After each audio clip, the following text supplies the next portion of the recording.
ሰላም ተማሪዎች እንዴት ናችሁ? በዛሬው ክላሳችን የምንመለከተው ጂኦግራፊ ላይ በቁጥር መልክ የሚጠየቁ ጥያቄዎች ካውንተር ማፕ ላይ ፖፑሌሽን ዳታ አናላይሲስ ላይ እና ክላይሜት ዴታ አናላይሲስ ላይ ያሉ ጥያቄዎችን በደንብ አብረን እንሰራለን። ኖቱን ነው በደንብ ማስረዳችሁ። ይህ ኖት ከገባችሁ በኋላ ጥያቄዎች ሄዳችሁ ስትሰሯቸው በጣም ቀላል ነው የሚሆኑላችሁ። እንደ አጋጣሚ ጂኦግራፊ አስተማሪያችሁ ይህን ቪዲዮ መስራት አልቻለም። ሰው ይህን ቪዲዮ ከኔ ጋር አብረን እናያለን። ኦልሬዲ ሙሉ የጂኦግራፊን ሪቪዥን የቻፕተሮችን ክላስ ሁሉንም ነገር ጨራርሰን አስገብተናል። እንደ አጋጣሚ ቴሌግራም ላይ ይህን ሀሳብ ስናነሳው አብዛኞቻችሁ ይሰራልን በቪዲዮ ስላላቸውን ይህንን ኤክስትራ ቲፕሱን እንሰራላቸዋለን። ይህን ለብቻ ያስቀመጥነው ለምንድን ነው? ኳንቲታቲቭ ኩዌሽኖች ጂኦግራፊ ላይ ሁሌም እዚህ ቦታ ነው የሚወጡት። እነዚህ ሶስቱ ላይ ነው የሚወጡት። እነዚህ ሀሳቡ ከገባችሁ ሌላ የትኛው ጥያቄ ቢሆን መስራት አይከብዳችሁም ብለን ስለምናስብ ለብቻ እንሰራላችኋለን። ምን ያክል ጥያቄዎችን ከበር ያደርጋል ብለን ስንመለከት ብቻቸውን እነዚህ ኤግዛክትሊ እነዚህ ላይ ብቻ ባተኮረ መልኩ ስንመለከተው እንኳን ወደ 10 ጥያቄዎች ይወጡበታል። ካውንተር ማፕ ላይ ከ5 እስከ 6 ጥያቄዎች ይወጣሉ። ፖፑሌሽን ዳታ ላይ ወደ 4 ጥያቄዎች ይወጣሉ። ክላይሜት ዳታ ላይ ደግሞ ወደ 3 ጥያቄዎች ኦልሞስት 15 አካባቢ ይዳረሳል ማለት ነው። ግን ሪሌትድ በሚለው ለምሳሌ ካውንተር ማፕ የገባው ተማሪ አጠቃላይ ማፕን የተመለከተ ነገር በሙሉ መስራት ይችላል ማለት ነው። ፖፑሌሽን ዳታ አናላይሲስ የገባው ተማሪ ስለ ፖፑሌሽን ፒራሚድ ምናምን ቢጠይቅ ይከብዳል ማለት አይደለም። አጠቃላይ ፖፑሌሽን ላይ ያሉ ኮንሴፕቶች እንደገቡት ነው የሚቆጠረው። ዜን ደግሞ ክላይሜት ላይ ነው። ክላይሜት ላይም በተመሳሳይ የክላይሜት ዳታን አናላይዝ ማድረግ የሚችል ተማሪ የሚከብደው ነገር አለ ብለን አናስብም። ሰው ፈጠን አድርጌ እሰራላችኋለሁ። ኖቱን ቅጥቅጥ አድርጋቸው አንብቡ። ዜን ለርኒንግ ኮምፒቴቲቭ አለ፣ ሪቪዥኑ አለ፣ ኤግዛም ቡክ አለ። እነሱን ጨምራችሁ በአንድ ካነበባችሁ 100% ጂኦግራፊ ይደፈናል። 90ም አይደለም 100 መውጣት ትችላላችሁ። እሺ ካውንተር ማፕ ብዙ ጊዜ የሚከብዳችሁ መጽሐፋችሁ ዝም ብሎ ነክቶት ነው የሚያልፈው። ሀሳቡ በደንብ አልገባችሁም። ወደ ፈተና ክፍል ስገቡ ትወዛገባላችሁ። እና ካውንተር ማፕ ማለት ቶፖግራፊ ማፕ ብለን የምንጠራው ነው። ሌላ ስሙ ቶፖግራፊን ለመግለጽ በዘመናዊ የካርታ ታሪክ ትራዲሽናል የሚባሉት በቅልመት መልክ የሚቀመጡት ሻዶ በመፍጠር ምናምን የተሞከሩ ማፖች አሉ። እነሱ ሁሉ ጊዜያቸው አልፎ ወይም ደግሞ ኤግዛክትሊ ለታለሙበት ዓላማ መዋል ያልቻሉ፣ ካውንተር ማፕ ግን በዘመናዊ የማፕ ዴፊኒሽን ማሟላት የቻለ ተመራጭ የሆነ ማፕ ነው እና ለዛ ነው ፈተና ላይ በየዓመቱ የሚመጣ።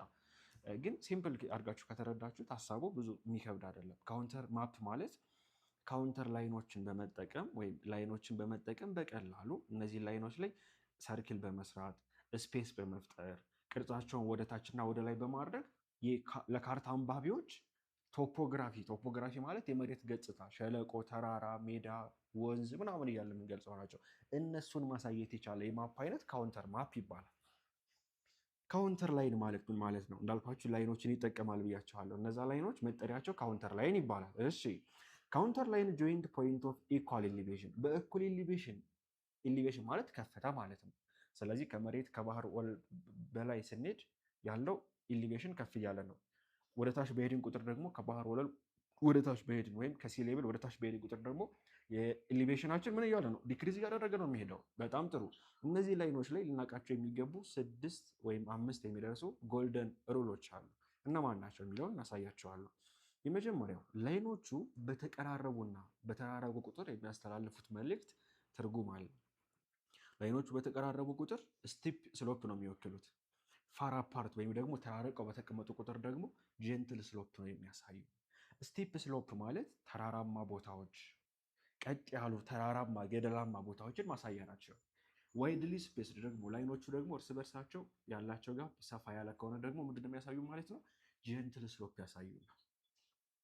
ሌላኛው ቪሸፕ ፖይንት አፕ ሂል እና ቪሸፕ ፖይንት ዳውን ሂል ነው። ቪሸፕ ፖይንት አፕ ሂል ማለት ኦፕን ቱዋርድ ሃይር ግራውንድ ነው። ቢሸፕ ፖይንት ዳውን ሂል ማለት ደግሞ ይህን አይነት ቅርጽ ነው ያለው እና ይህንኛው ቫሊ ይወክላል። እንዳትሸወዱ ፈተና ላይ እዚህ ሲሆን ቫሊዎችን የምንወክልበት ነው። እንደዚህ አይነት ከሆነ ይሄኛው ደግሞ እንደዚህ ሲሆን ደግሞ ሂሎች ምንድን ነው? ይሄኛው ቫሊ ነው፣ ይሄኛው ሪጅድ ነው። ምን መሰላችሁ? ቫሊ እና ሪጅድ። ቫሊ ማለት ሪቨር ፍሎ አውት ኦፍ ቪ ዳውን ሂል ነው። ሪቨሩ ለምሳሌ ወንዞች ምናምን ከምንጮች ነው አይደለ የሚነሱት። ከምንጮች ተነስተው ወደ ታች ይወርዳሉ የሚለው ማሳያ ነው።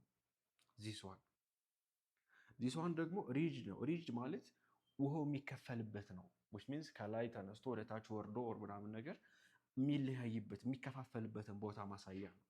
ከታች እናየዋለን። እያንዳንዱ ስዕሎች በደንብ ነው ያስገባንበት።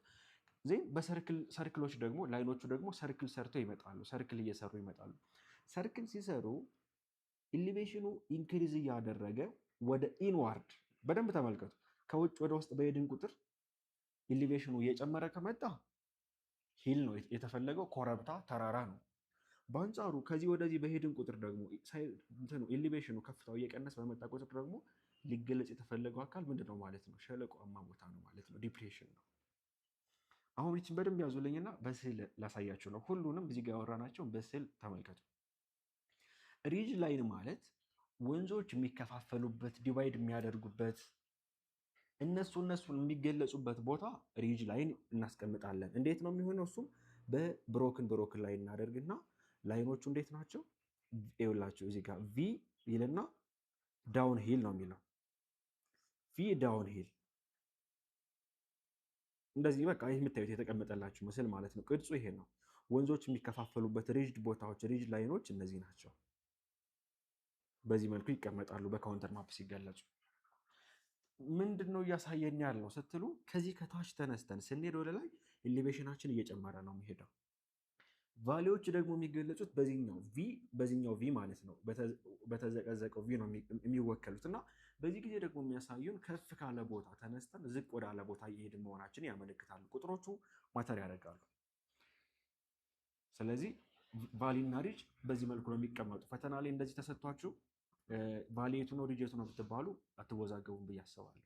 አሁን ሂል እና ዲፕሬሽን ነው ማሳያችሁ። ቅድም በሰርክል የሚገለጽ ያልኳችሁ ሎክ ሂል ኤንድ ዲፕሬሽን ደግሞ እዚህ ጋር ተቀምጦላቸዋል። ሁለቱም ሰርክል ናቸው። እዚህ ጋርም ያለው ሰርክል ነው፣ እዚህ ጋርም ያለው ሰርክል ነው። እንዴት እንደምትስሉት ሲሉ ላሳያችሁ። እዚህ ጋር ይሄ አሁን እዚህ ጋር ይሄንን ኮረብታ ነው በዚህ በካውንተር ማፕ የገለጽ ነው ሰርክል ሰርተን ማለት ነው። እንዴት ነው ያደረግነው? ከዚህ ተነሳንና እዚህ ጋር ምንድን ናቸው? እኩል ኢሊቬሽን ናቸው አይደል? እኩል ኢሊቬሽን የሆኑት በምን ይገለጻሉ ብለናል? በአንድ ሰርክል ይገለጻሉ ብለናል። እዚህ ፖይንት ላይ እና እዚህ ፖይንት ያሉት በአንድ ሰርክል ይገለጻሉ ብለናል። ሚን እዚህ ጋር እዚች ቦታ እና እዚች ቦታ ያሉት በአንድ ሰርክል ይገለጻሉ፣ በአንድ ላይን ይገለጻሉ ብለናል። አሁንም እዚህ ጋር ስንመጣ እዚህ ጋር ያሉት ቦታዎች በአንድ ላይን ይገለጻሉ። እዚህ ጋር እና እዚህ ጋር ምን እያለ መጣ? በጣም እየቀረበ መጣ አይደለ? ወደ ሰርክሉ በጣም በተጠጋ ቁጥር እየቀረበ መጣ። አሁን ፈተና ላይ ብቻውን ሰርክል ተሰጥቶ ተጠየቁ። ሂል ነው ዲፕሬሽን ነው ለማለት ቁጥሩ ይሰጣቸዋል።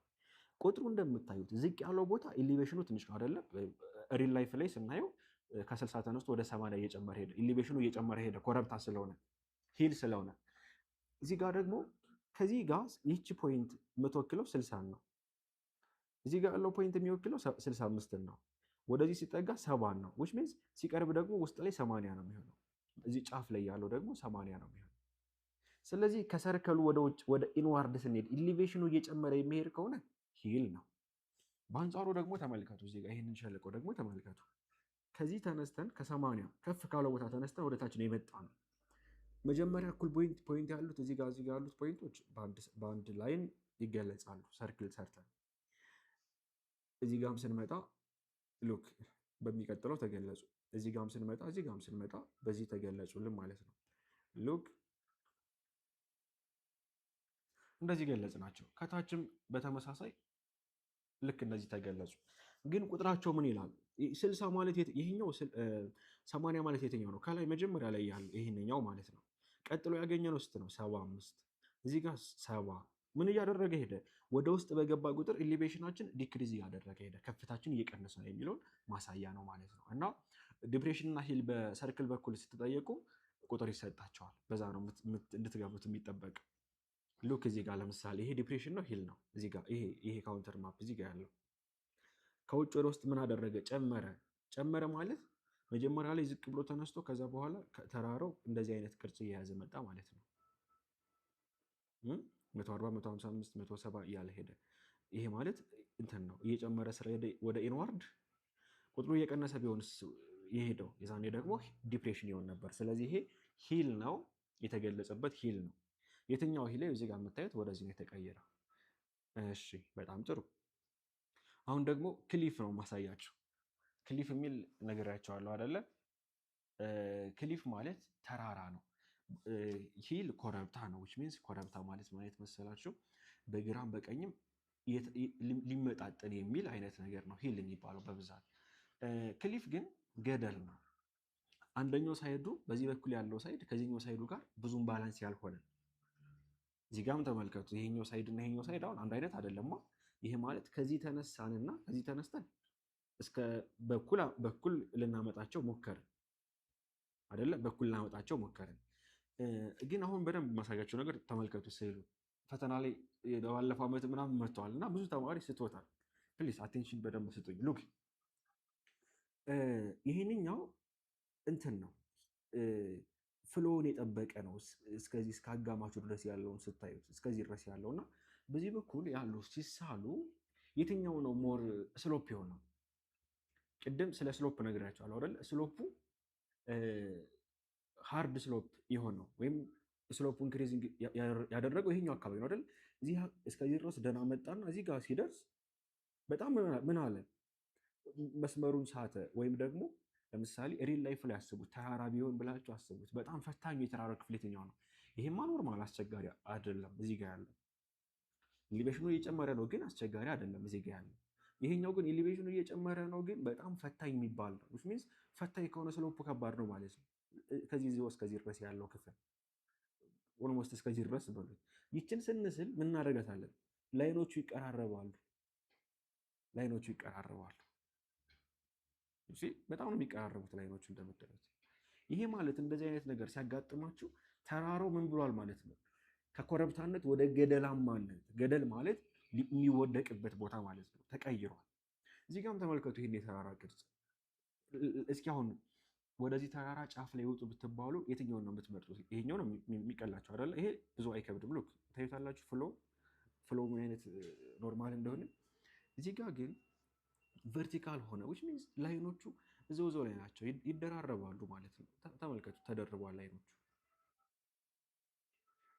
ተደርበዋል ላይኖቹ ሁሉም እየመጡ እዚህ ጋር ይደረባሉ። ይቺ ብቻ ነች ክፍት የሆነችለት እና ግን ስቲል ሂል ስለሆነ ቁጥሩ ወደ ሰርክሉ እየጨመረ ነው የመጣው።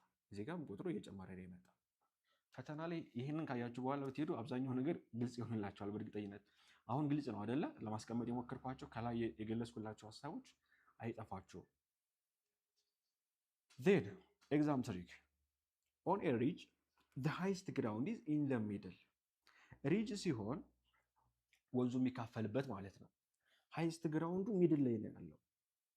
ኦፍ the view pointing downhill ይሄ አይደለ ሪጅ ማለት ውሃው የሚካፈልበት እንትን ኦን ኤ ቫሊ the lowest ground inside the view pointing uphill of course። ይቺ ቦታ በሂል እና በቫሊ ጊዜ ቁጥሩን በደንብ ተመልክታችኋል። የቅድሙን ምስል ቁጥሩ ላይ ለመገለጽ የተፈለጉ ሀሳቦች በደንብ ካያችሁት፣ ለምሳሌ ቤት መሰላችሁ ሪጅ ሲሆን ሃይስት ፖይንት ከላይ በኩል ያለው ነው። ሃይስት ፖይንቱ ወደ ላይ ወደ መጨረሻ ያለው ነው። እዚህ ጋር ስንመጣ ደግሞ ሃይስት ፖይንቱ ከታች ያለው ነው። ሶሪ ሃይስት ፖይንቱ ከላይ ያለው ነው ሁለቱም ላይ። የቫሊው የሸለቆ ማለት ነው ኢንድ ፖይንቱ ከዚህ ነው የሚገለጸው፣ በዚህ ነው የሚቀመጠው። በዚህ ጋር ስንመጣ ደግሞ የቫሊው በሪጅ ጊዜ ደግሞ ዝቅተኛ ፖይንቱ እዚህ ጋር ነው የሚቀመጠው ነው ለማለት የፈለገው። ቫሊ፣ ሪጅ፣ ክሊፍ ዜን ማናየን ዲፕሬሽን እና ሂልን በደንብ ተመልክታቸዋል ማለት ነው። ሶ በላይኖቹ ኢንተርፕሪቴሽን ይሄ ነው። አሁን ደግሞ የምናየው ላይኖቹ ደግሞ ፕሮፐርቲ ያላቸው ከምን አንጻር ቦልድ ሲሆኑ፣ ድምቅ ብለው ሲጻፉ፣ በጣም በስሱ ሲጻፉ፣ የተቆራረጠ ሆኖ ሲጻፉ ትርጉም አላቸው። ኢንዴክስ ካውንተር፣ ኢንተርሚዲየት ካውንተር፣ ሰፕሊመንታሪ ካውንተር። ኤግዛም ቡክ ላይ ገብታችሁ ብታዩ ፈተና መጥቶባቸዋል። ኢንዴክስ ካውንተር ማለት ምን መሰላችሁ? ቲክ የሆነ በጣም ድምቅ ያለ ላብልድ ላይ ኤቭሪ ፊፍዝ ካውንተር ሄልፕስ ሪድ ኢሊቬሽን ኩክሊ። ኢሊቬሽኑን እንድናነበው የሚያስችለን የማፕ አይነት የላይን አይነት ይሄንኛው ላይን ነው፣ ኢንዴክስ ካውንተር ነው። ከታች እናየዋለን። ኢንተርሚዲየት ካውንተር ደግሞ ምንድነው? ኖርማል ቲን ቀጭን መስመር ነው፣ ግን በኢንዴክስ ካውንተሩ መካከል የሚገኝ መስመር ኢንተርሚዲየት ካውንተር ይባላል። ኢንተርሚዲየት መሸጋገር አይደለ። ሰፕሊመንታሪ ካውንተር ደግሞ ዳሽድ ላይን ዩዝድ ኦን ፍላት ትሬን፣ እንደዚህ አይነት ነገር ሆኖ የሚቀመጠው ነው። ሉክ በስዕል ሲቀመጥ ይህንን ይመስላል። አሁን እዚህ ጋር በጣም ድምቅ ብሎ የተጻፈው ቁጥሩ የሚጻፍበት ማን ነው? ኢንዴክስ ላይን ነው። ኢንተርሚዲየት ደግሞ ኖርማል ላይን ነው። እዚህ ጋር እንደምታዩት ኖርማል ላይን ነው ኢንተርሚዲየት ላይን የሚባለው። ሰፕሊመንታሪ ላይን ግን ዳሽ ዳሽ ተደርጎ የተቀመጠ ነው። ይሄ የምታዩት ሰፕሊመንታሪ ላይን ይባላል። ሰፕሊመንታሪ ላይን ዳሽ ላይን ዩዝድ ኦን ፍላት ቴሪም ስሞል ኢንተርቫል ተደርጎ የሚቀመጥ ነው። እሺ አሁን ደግሞ እነዚህን አየን አይደለ? የላይኖችን አይነት እነዚህ በቂ ናቸው አሉ። ሌሎችም ግን እነዚህ ይበቋቸዋል። በላይን በኩል ኢሊቬሽን ኤንድ ኢንተርፖሌሽን ካውንተር ኢንተርቫል የሚባል አለ። አሁን ወደ ቁጥሮቹ ልንገባ ነው። እንግዲህ ወደ ቁጥሮቹ ገብተን በቁጥር ሲመጡ ጥያቄዎች እንዴት እንደሚሰሩ ምናምን ልናይ ነው። እዚህ ጋር ወደ ቁጥሮቹ ገብተን ልናይ ነው። የመጀመሪያው ኢሊቬሽን ኤንድ ኢንተርፖሌሽን የሚል ክፍል ነው። እሺ ከምንድን ነው የምንጀምረው? ከካውንተር ኢንተርቫል ነው። ካውንተር ኢንተርቫል ማለት the vertical distance between two adjacent counter line ሁለት ካውንተር ላይኖች ቢኖሩ በመካከላቸው ያለው ርቀት ምን ይባላል? ሲአይ ይባላል፣ ወይም ካውንተር ኢንተርቫል ይባላል። ሶ በሁለት ላይኖች መካከል ያለው ካውንተር ኢንተርቫል እንዴት ነው የሚሰራ? ለምሳሌ አንደኛው 100 ሜትር ቢሆን ሪፈር የሚያደርግልን፣ አንደኛው ደግሞ 120 ሜትር ቢሆን ምንድነው ማለት ነው? አንደኛው ደግሞ ሌላ ሶስተኛው ደግሞ ስንት ሆነ? 140 ሜትር ቢሆን የነዚህ ካውንተር ኢንተርቫላቸው ስንት ነው? 20 ሜትር ጋፓቸው ማለት ነው። ሃይስት ካውንተር ላይን ማይነስ ሎስት ካውንተር ላይን አጀሰንት የሆኑ ተቀራራቢ መቱን ያሉት ናቸው የሚሰራላቸው እና ካውንተር ኢንተርቫል ይሄ ነው። ካውንተር ኢንተርቫል ካወቅን ብዙ ነገር መስራት እንችላለን። ከዚህ መካከል ኤሊቬሽን ኦፍ ፖይንት ቢትዊን ካውንተር የፖይንቷን አሁን ደግሞ ለምሳሌ አሁን ሙሉ ሰርክል ስላልሆነ በዚህና በዚህ ያለው ጋር ከዚህ እስከዚህ ካለው ጋር ሊለያይ ይችላል። ታዲያ በአንዷ ፖይንት ብቻ ያለችውን ስሩ ብትባሉ እንዴት ነው መስራት የምንችለው? ኢሊቬሽኗን ከፍታዋን የግዴታ በካውንተር ላይኖች መካከልም ላይሆን ይችላል። 3 ካውንተር አልፎም ሊጠይቃችሁ ይችላል። የኢሊቬሽን ፎርሙላ ይሄ ነው። ላወር ካውንተር ሲቀመጥ ለምሳሌ ይኸውላችሁ እዚህ ጋር 200 ነው ተባልን። እዚህ ጋር ደግሞ መጣና 600 ነው። አሁን የነዚህን ምን ስሩ ነው የምንባለው? ካውንተር ኢንተርቫል አንባልም። ካውንተር ኢንተርቫል ማለት በዚህና በዚህ መካከል ያለው ዲፈረንስ ነው። ከዚህ እስከዚህ ያለው ዲስታንስ ፖይንቱ ላይ ምን ላይሆን እዚህ ጋርም ሊሆን ይችላል። ከዚህ እስከዚህ ያለው ዲስታንስ ሲባል ኢሊቬሽን ፈልጉ ማለት ነው። ኢሊቬሽኑን ወይም ደግሞ ከፍታውን ርቀቱን ማለት ነው። ላወር ካውንተሩ ሲደመር ላወር ካውንተር ማለት ዝቅ ብሎ ያለው እዚህ ጋር ያለው 200 ማለት ነው። ሲደመር እሺ ዲስታንስ ፍሮም ላወር ካውንተር ቱ ፖይንት ላወር ካውንተር ሲደመር ዲስታንስ ፍሮም ላወር ካውንተር ቱ ፖይንት ከላወር ካውንተሩ ተነስተን እስከተፈለገው ፖይንት ድረስ ለምሳሌ ኦኬ ፖይንቱ እንትን ላይ ሳይሆን ሲቀር ነው በብዛት። ለምሳሌ ጥሩ ኤግዛምፕል የቱ ጋር ላስቀምጥላችሁ መሰላችሁ? እዚህ ጋር ፖይንቱ እዚህ ጋር ይቀመጥ። ይሄ ቢጫ ሆኖ ይቀመጥልን። ቢጫ ሆኖ ይቀመጥና ፈተና ላይ መጥቶ ያውቃል። ኦፍ ኮርስ 14 ላይ 15 ላይ መጥቷል። ሉክ ይሄ ምን ይባላል? ፖይንቱ እዚህ ጋር ነው ያለው አይደለ? ላወር ካውንተሩ ማን ነው? ትንሹ ማለት ነው። እዚህ ጋር ያለው ነው ላወር ካውንተሩ። ይሄኛው ላይ ነው 140 ማለት ነው ላወር ካውንተር አይደለ? ላወር ካውንተር። ከዛ ላወር ካውንተር ያለው ይሄንን ነው 140 ሲደመር ከላወር ካውንተር እስከ ፖይንቱ ያለችው ማለት ይቺ ርቀት ነች። ይችን ርቀት ጊቭን ከሆነ ነው እሱ ይቺ ርቀት ሲደመር ኦኬ ይችን ርቀት አድርገን እንደምርና ከዛ ምን እናደርጋለን? ሲካፈል ለቶታል ጋፕ ቢትዊን ካውንተርስ ደግሞ በሁለቱ ካውንተሮች መካከል ያለው ክፍተት አለ። እሱ ስንት ነው? ሉክ ከቅድሞ ኤግዛምፕል ውሰዳቸው። አሁንም በሁለቱ ካውንተሮች መካከል ያለው ክፍተት ደግሞ ስንት ነው? 140 155 በመካከላቸው ያለው ርቀት ስንት ነው? 15 አይደለ? 15 ዲስታንስ ቢትዊን ቱ ካውንተር ማለት 15 ማለት ነው። ከአንዱ ካውንተር አጀሰንት ካውንተር ላይ ቀነሰን የምናገኝ ምን ካውንተር ኢንተርቫል ማለት እኮ ነው። ይሄኛው ካውንተር ኢንተርቫል ማለት ትችላላችሁ። እዚህ ሰዋን ቶታል ጋፕ ቢትዊን ካውንተርስ ታይምስ ሲአይ ከዛ በሲአይ በካውንተር ኢንተርቫል አበዛን። እሺ ወይም ደግሞ ሰብስትራክት ፍሮም አፐር ካውንተር ኢፍ ክሎዘር ቱ ቶፕ ለላይኛው በኩል ቀርቦ ካለው መቀነስም ይቻላል። አሁን ኤግዛምፕል ሲመጣ ነው የምታዩት። ለምሳሌ ጊቭን ላይ ተመልከቱ። ዲስታንስ ቢትዊን አፐር ኤንድ ላወር ካውንተር 8 ሚሊ ሜትር ነው። በላወርና በአፐር ካውንተር መካከል ያለው ዲስታንስ ስንት ነው? 8 ሚሊ ሜትር። ይሄ ግን ምን ላይ መሰላችሁ ጋይስ? አሁን በደንብ ማወቅ ያለባችሁ ነገር በደንብ እዚህ ጋር ልትይዙ የሚገባው ነገር ምን መሰላችሁ? ሁለት ላይኖች እንደዚህ አስቀምጣችሁ ነው መስራት ያለባችሁ እና እንደዚህ ካልሆነ ፈተና ላይ ሲገቡ ግራ ይገባቸዋል። በመካከላችሁ ያለው ስንት ነው? 8 ሚሊ ሜትር። ኦን ዘ ማፕ ነው። በማፕ ላይ እና በመሬት ላይ ሲሆን መቼም አይጠፋችሁም። ዲስታንስ ኦፍ ፖይንት ኤን ፍሮም አፐር ካውንተር ዲስታንስ ኦፍ ፖይንት ኤን ፍሮም አፐር ካውንተር ከአፐር ካውንተር ደግሞ ያለው ርቀት ፖይንቷ እዚህ ጋር ብትሆን ለምሳሌ ፖይንት ብትሆን የተጠየቀችው ፖይንት ዲስታንስ ኦፍ ፖይንት ኤን ፍሮም አፐር ካውንተር። ኦኬ አፐር ካውንተር ማለት ከላይ ያለው ነው ትልቁ ቁጥር ማለት ነው። ከዚህ እስከዚህ ያለችው ስንት ብትሆን ተባለ? 5 ሚሊ ሜትር ብትሆን ከታች እስከ ያለው ደግሞ 3 ሚሊ ሜትር ማለት ነው። ለምን ጊቭን ስለሆነ እናቀናንሳለን። አሁን ሉክ በመሬት ላይ እና በካርታ ላይ ይለያያል። ካርታ ላይ ነው ይሄ ጊቭን። በመሬት ላይ ያለው አፐር ካውንተር ኢንተርቫሉ 1450 ነው። ከታች ያለው ደግሞ ስንት ነው? 1440 ነው። በዲስታንሱ ነው። እሺ ላወር ካውንተር የሚሆነው ትንሹ ነው። አሁን ካውንተር ኢንተርቫል ስንት ነው ማለት ነው? 10 ሜትር። ካውንተር ኢንተርቫል በመሬት ላይ ነው። ስኬል ማለት ምን መሰላችሁ? ስኬል ማለት ግራ ለሚገባችሁ ተማሪዎች ነው የምደጋግመው። ስኬል ማለት በካርታ ላይ ያለ ርቀት ለማን ነው? ለግራውንድ ነው አይደል? ሪል ላይ መሬት ላይ ላለ ርቀት ነው የሚሰራው ግራውንድ።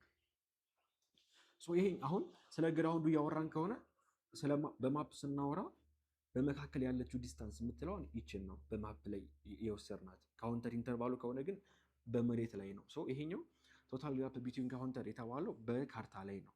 ሲአይ ደግሞ በመሬት ላይ ነው። ሲአይ በመሬት ላይ ነው። አሁን ይሄን ወሰድን አይደለ? እነዚህን አገኘን። ሌላ ጊቭናችን ደግሞ ላወር ካውንተር አፐር ካውንተር ጊቭን ነው። ሲአይያችን ሰራን። አሁን ኢሊቬሽን ልንፈልግ ነው። ኢሊቬሽን ስንፈልግ ምንድነው የምናደርገው? ባጭሩ ኦኬ የቅድሙ ፎርሙላ ተመልከቱ። ላወር ካውንተር ማለት ስንት ነው? ላወር ካውንተር ማለት 1440 ሲደመር ዲስታንስ ፍሮም ላወር ካውንተር ቱ ፖይንት። ዲስታንስ ፍሮም ላወር ካውንተር ከላወር ካውንተር እስከ ፖይንት ድረስ ያለችው ውስጥ ነው የመጣችልን። ስንቀናነሳት 5 አይደለ? እዚህ ጋር ያለችው 5 ይሄ እዚህ ጋር 5 ሚሊ ሜትር ነው መቀየር አለበት ወደ ሜትር መቀየር አለበት። ወይም ሲደመር ነጥብ ነው የሚሆነው። ሄዶ ነጥብ 5 ነው የሚሆነው ሲካፈል ቶታል ጋፕ ቢትዊን ካውንተርስ የተባለች ውስጥ ነች። በካውንተሩ መካከል ያለችው ዲስታንስ ይቺ 8 ሲባዛ በሲአይ በ10 አድርገን መስራት እንችላለን። ይህ አንድ ፎርሙላ ነው።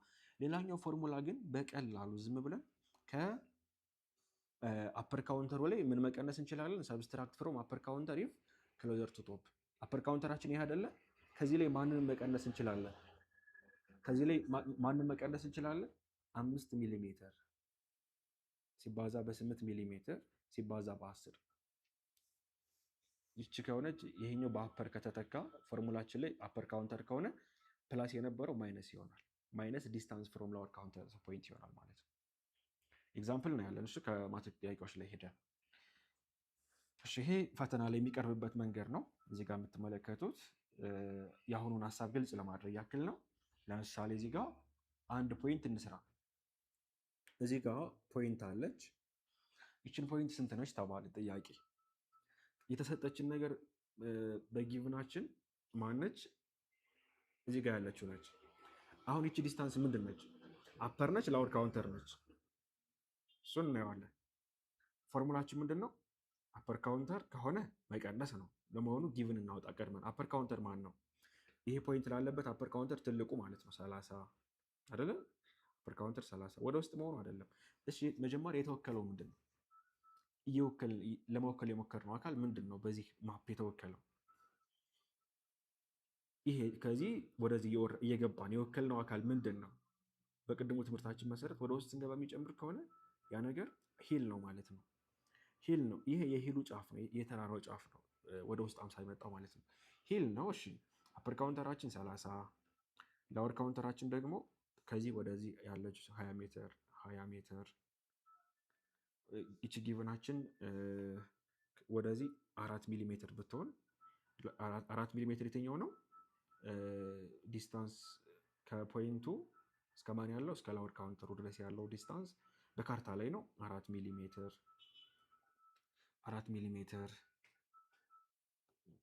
30 ሜትር ማለት ስንት ማለት ነው? በሚሊሜትር ሲቀመጥ 30 ሺህ አይደለ? 30 ሺህ። ይሄኛው ደግሞ በሚሊሜትር ሲቀመጥ 20 ሺህ ሜትር ነው የሚሆነው። እሺ ካውንተር ኢንተርቫላችን ስንት ነው የሚሆነው? ካውንተር ኢንተርቫል ማለት በ30 እና በ20 መካከል ያለው ርቀት 10 ማለት ነው አይደል? 10 ሜትር። አሁን መተካካት ብቻ ነው የሚጠበቅብን። ይሄኛው ከፖይንቱ እስከ ላወር ካውንተሩ ነው አይደለ?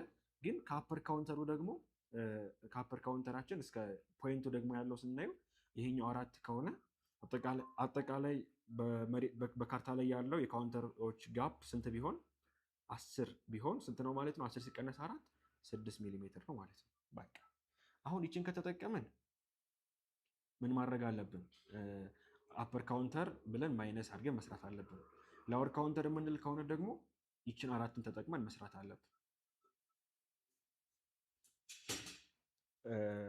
ያ ይችን ላወር ካውንተር የምንጠቀም ከሆነ በዚህኛው በ4 ያለዛ ደግሞ በዚህ በ6 አድርገን መስራት እንችላለን ማለት ነው። ኢሊቬሽን በዚህ መልኩ ይሰራል። ይሄ ነው ፈተና ላይ። ከዚህ ውጭ ምንም ነገር የተለየ ነገር አይመጣም። ይሄ ነው የሚመጣባችሁ። እሺ አሁን ካውንተር ማፕ ላይ ተግባብተናል። ወደ ሌላ ሀሳብ ልንገባ ነው። ለመከለስ ያክል ካውንተር ላይኖች ምንድን ናቸው ስንል በኢኳል ኢሊቬሽን የምንገልጽባቸው ካውንተር ማፓችን ለመስራት የሚያስፈልጉን መስመሮች ናቸው።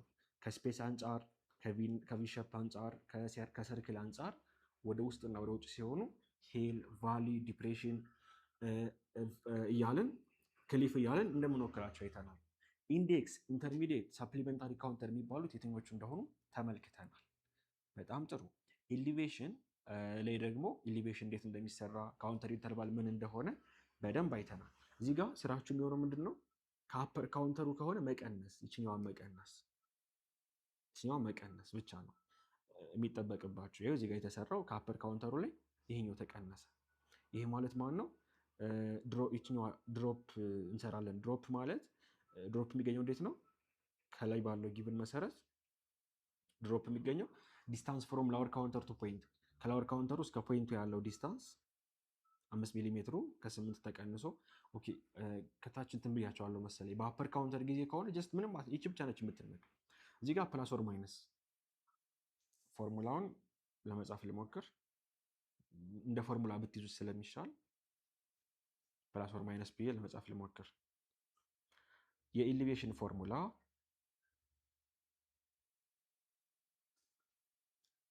አፐር ካውንተር ወይም ላወር ካውንተር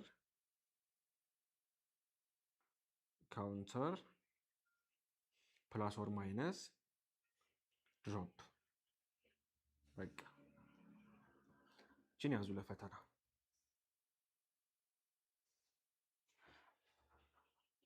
አፐር ካውንተር ሲሆን ይቺ ፕላስ ትሆናለች፣ ላወር ካውንተር ሲሆን ይቺ ማይነስ ትሆናለች። ድሮፕ ማለት እንዴት ነው ስትባሉ ደግሞ ድሮፕ ማለት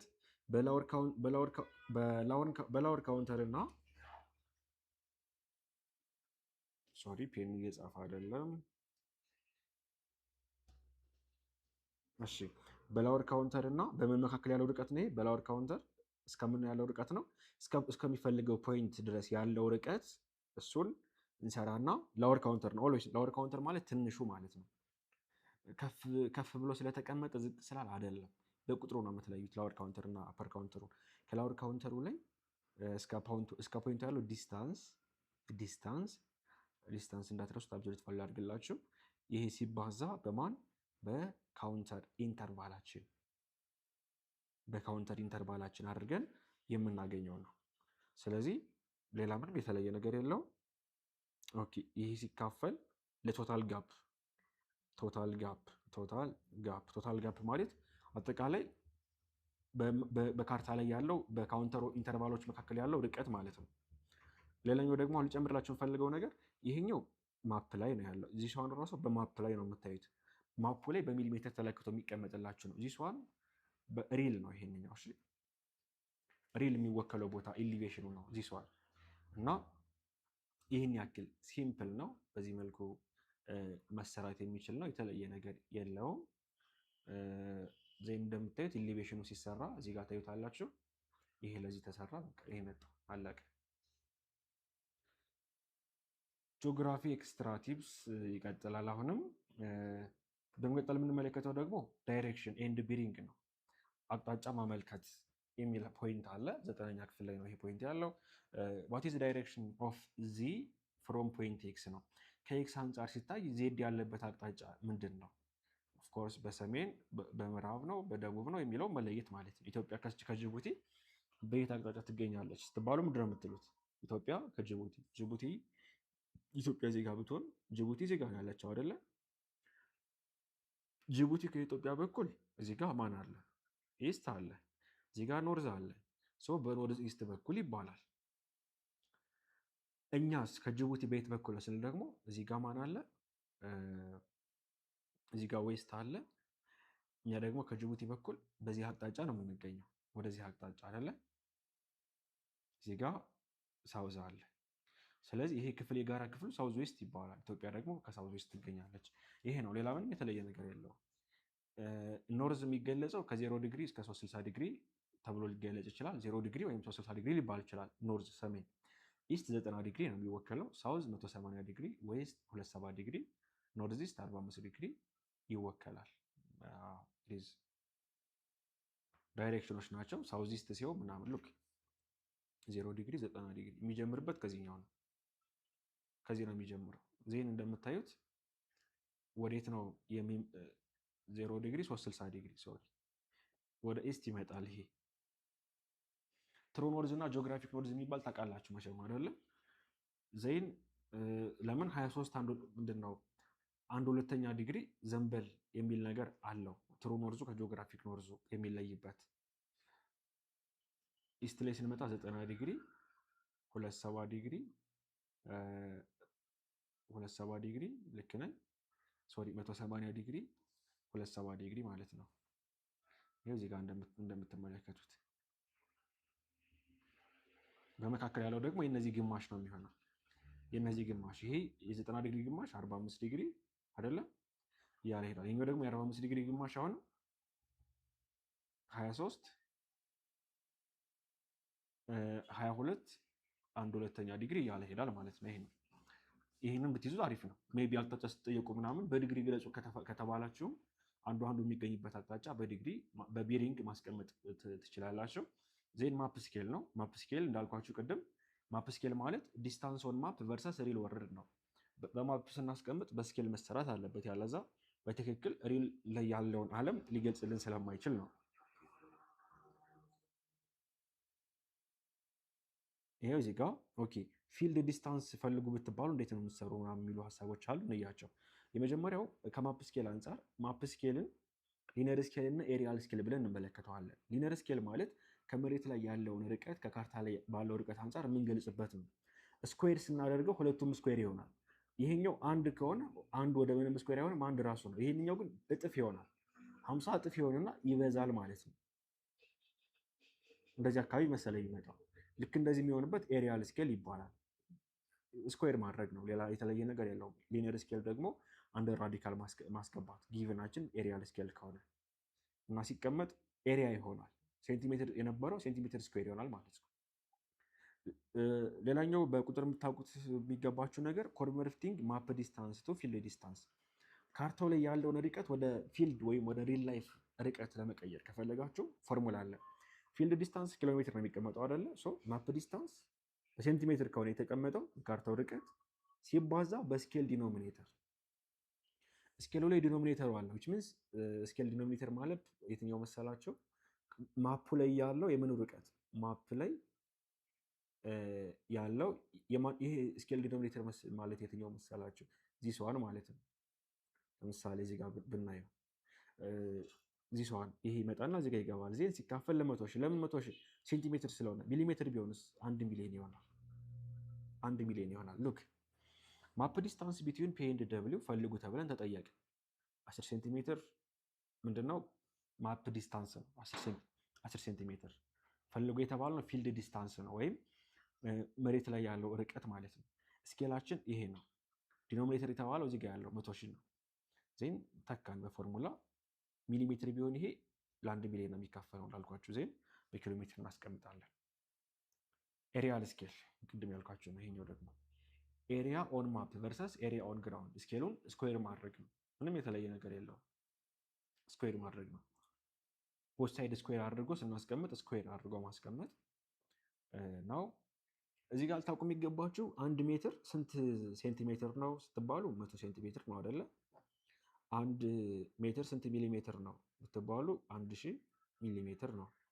1 ሜትር ስንት ኪሎ ሜትር ነው? ኪሎ ማለት 1000 ነው አይደለ?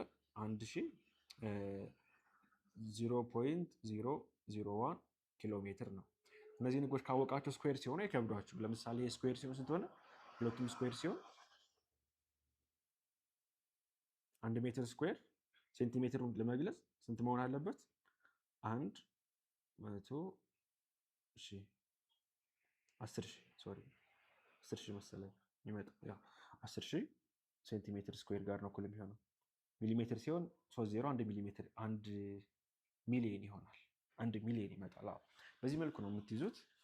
እነዚህ ነገሮች ታውቃላችሁ ብዬ አስባለሁ። ይሄ ኦልሬዲ ኤሌመንታሪ ክላስ ስለሆነ ዜን መጨረሻዋ ማፕ ላይ ልንወጣ ነው። ግራዲያንት ነው ማወቅ ያለባቸው። የመጨረሻ ፖይንታችሁ ግራዲያንት ወይም ግራዲያንት ማለት ስሎፑ ምን ያክል ስቲፕ ነው ነው። ስቲፕ ማለት ቅድም ያልኳችሁ በዚህ ተራመዱ ብትባሉና በዚህ ተራመዱ ከምትባሉ የትኛው ከባድ ነው ታውቁታላችሁ። ይሄኛው በጣም ስቲፕ ነው ይባላል። ዚስ ዋን ደግሞ ሉዝ የሆነ ስሎፕ ነው። ግራዲያንት ማለት ቨርቲካል ኢንተርቫል በመካከል ያለው ቨርቲካል ኢንተርቫል ሲካፈል ለሆሪዞንታል ዲስታንስ። ኤግዛምፕል እናያለን። ሲቀመጥ ግራዲያንት በሬሽዮ ሊቀመጥ ይችላል ወይም በፐርሰንቴጅ ሊቀመጥ ይችላል። ስቴፕ ቱ ስሎፕ። ይህን ለመስራት መጀመሪያ ቨርቲካል ኢንተርቫል መፈለግ። እንዴት ነው የሚፈለገው? ኤሊቬሽን ኦፍ ሃየር ፖይንት ከፍ ብሎ የተቀመጠው ቦታ ከፍታ ሃየር ፖይንት ሲቀነስ ለላወር ፖይንት ኤች ማይነስ ኤል ብለን መስራት ነው። በሜትር ቼንጅ ቪ ይገኛል ማለት ነው። በዚህ ቼንጅ ቪ። በመቀጠል ሆሪዞንታል ዲስታንስ የሚባለው ደግሞ ለማግኘት ማፕ ዲስታንሱ አለ። ካርቶን ላይ ያለው ርቀት በሴንቲሜትር ተለክቶ የተቀመጠው ማፕ ዲስታንሳችን ሲባዛ በስኬል ዲኖሚኔተር ቅድም ያልኳችሁ ማለት ነው። ስኬል ዲኖሚኔተር ማለት ወይም ደግሞ ግራውንድ ዲስታንስ ማለት ነው። ግራውንድ ዲስታንስ ማብዛት ዜን እሱም ወደ ማን መቀየር? አሁንም ወደ ሜትር መቀየር። ከዛ በኋላ ግራዲያንት ለማግኘት ቼንጅ ቪ ኦቨር ቼንጅ ኤች ዜን ሲምፕሊፋይ ማድረግ እና በሬሽዮ ለማስቀመጥ መሞከር ከተቻለ። ኤግዛምፕል ቼንጅ ቪ ይህን ያክል ነው፣ ማፕ ዲስታንስ ይህን ያክል ነው፣ ስኬል ይህን ያክል ነው የቀረበልን።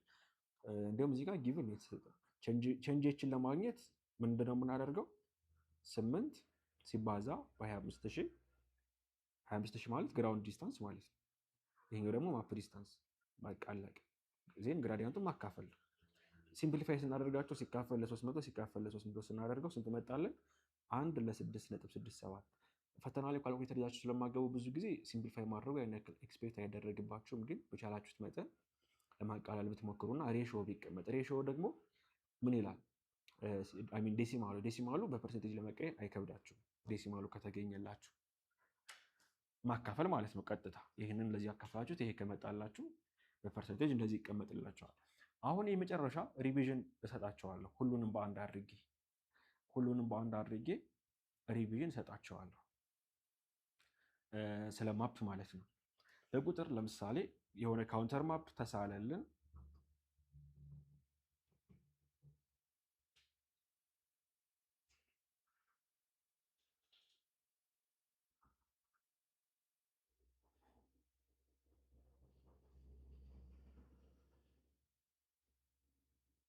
በቃ በደንብ ተመልከቱ።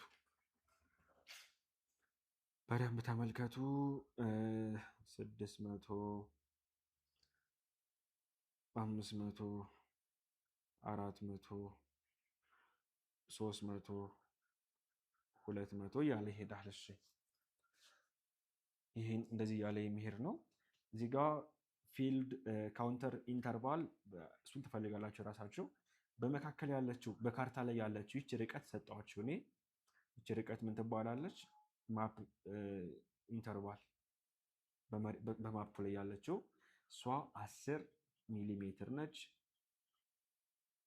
አሁን እዚህ ጋር አንድ ፖይንት ማርክ ላደርግ ነው።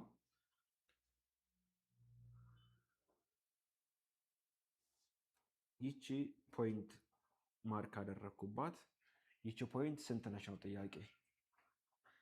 ይህን ለመስራት ምንድን ነው የምናደርግ ስትሉ ይችን ፖይንት ፈልጉ። አንድ ሌላ ደግሞ የምንፈልጉላችሁ ነው ፊልድ ዲስታንሱ የዚህን ካርታ በዚህ ካርታ እዚች ቦታ ላይ ያለችውን ፊልድ ዲስታንስን ፈልጉላችሁ እችላለሁ። ግን ጀስት ፊልድ ዲስታንሱ ፈልጉ ስል እንኳን ጊቭን ሰጥቼ ነው ጠይቃችሁ የምችለው። በእነዚህ ካውንተር ኢንተርቫል መካከል ያለውን ላይን ሰጥቼ ሆሪዞንታል ዲስታንሱን ከሰጠው በኋላ እዚህ ጋር ያለውን በመካከላችሁ ያለውን ምን ፈልጉላችሁ እችላለሁ? የሁለት እንትኖችን ፊልድ ዲስታንስ ፈልጉላችሁ እችላለሁ። አሁን ይሄ አይከብዳችሁ። እሺ አሁን እዚህ ስዕል ላይ ልትጠይቁ የምትችሉትን ነገር በሙሉ ነው የምሰጣችሁ። አንደኛ በዚህ ካርታ ሊወከል የተፈለገው ምንድን ነው? በዚህ ካርታ ሊወከል የተፈለገው ቫሊ ነው? ዲፕሬሽን ነው? ሂል ነው? ምንድን ነው? ስፔሻሊ ዲፕሬሽን ነው ወይስ ሂል ነው የሚለው አንደኛ ቦታ ላይ ይይዛል። ምን ይመስላችኋል? በዚህ ሊወከል የተፈለገው ከውጭ ወደ ውስጥ ስንሄድ እንትኑ እየቀነሰ ነው ይመጣ። ስለዚህ በዚህ የሚወከለው ምንድን ነው ብያቸዋለሁ? ዲፕሬሽን ነው። ስዕሉን በአእምሯችሁ አምጡት። መጀመሪያ ከፍ ብሎ ከዛ ዝቅ እያለ መጣ። ከዛ ደግሞ እንደዚህ አይነት ቅርጽ ያዘ ነው። ምንድን ነው? ሸለቆ ነው። ዲፕሬሽን ነው ማለት ነው። ጉድጓድ ዝቅ ያለ ቦታ ነው ማለት ነው። ዲፕሬሽን ብላችሁ መለሳችሁ። በጣም ጥሩ። በመካከላቸው ያለው ካውንተር ኢንተርቫል ስንት ነው? ካውንተር ኢንተርቫል በመሬት ላይ ነው። ካውንተር ኢንተርቫላችን ስንት ነው የሚሆነው? 600 ሲቀነስ 500 እኩል ነው። ባይ ዘ ወይ ኢኳል ኢሊቬሽን ብያቸዋለሁ ቅድም ዴፊኔሽን ላይ 100። ማፕ ኢንተርቫላችን ደግሞ ስንት ነው? 10 ሚሊ ሜትር። በጣም ጥሩ በጣም ጥሩ። አሁን አፐር ካውንተር እና ላወር ካውንተር እናወጣለን። አፐር ካውንተር፣ ላወር ካውንተር። አፐር ካውንተር ማን ነው? እዚህ ጊቭናችን ላይ ነው። አፐር ካውንተር ማለት ትልቁ ነው። ትልቁ ማን ነው? የሚቀርቡት ይሄና ይሄ ናቸው አይደለ? ይሄኛው ስንት ነው? እዚህ ጋር ያለው 300 ነው። ይሄኛው ደግሞ 400 ነው። ከ400 እና ከ300 የትኛው ነው ትልቁ? 400 አይደለ? 400 ሲሆን 300። ከአፐር ካውንተር በኩል ያለችው ርቀት 4 ሚሊ ሜትር ነች ተባልን። እኛ ግን የምንፈልገው ዲስታንስ ቢትዊን በላወር ካውንተር እና በማመካከል ያለውን ፖይንት ነው የምንፈልገው።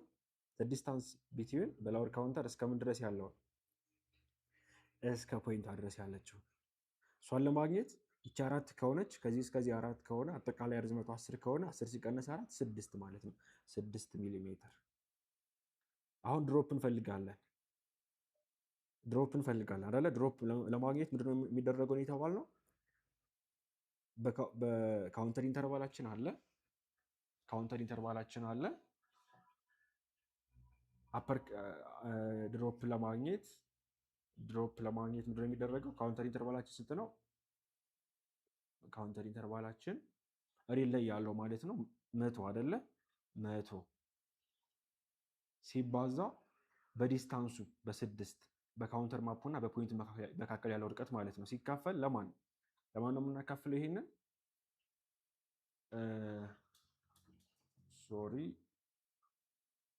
ሲካፈል ብለህ ስህተት እንዳንሰራ ለቶታል ጋፑ መሰለኝ ነው። ቶታል ጋፑ ከላይ ነው የሚባዛው ወይስ ከታች ነው የሚሆነው የሚለውን ኢቭን ከላይ ፎርሙላ አውጥቼለት አሁን ረሳሁት ማለት ነው።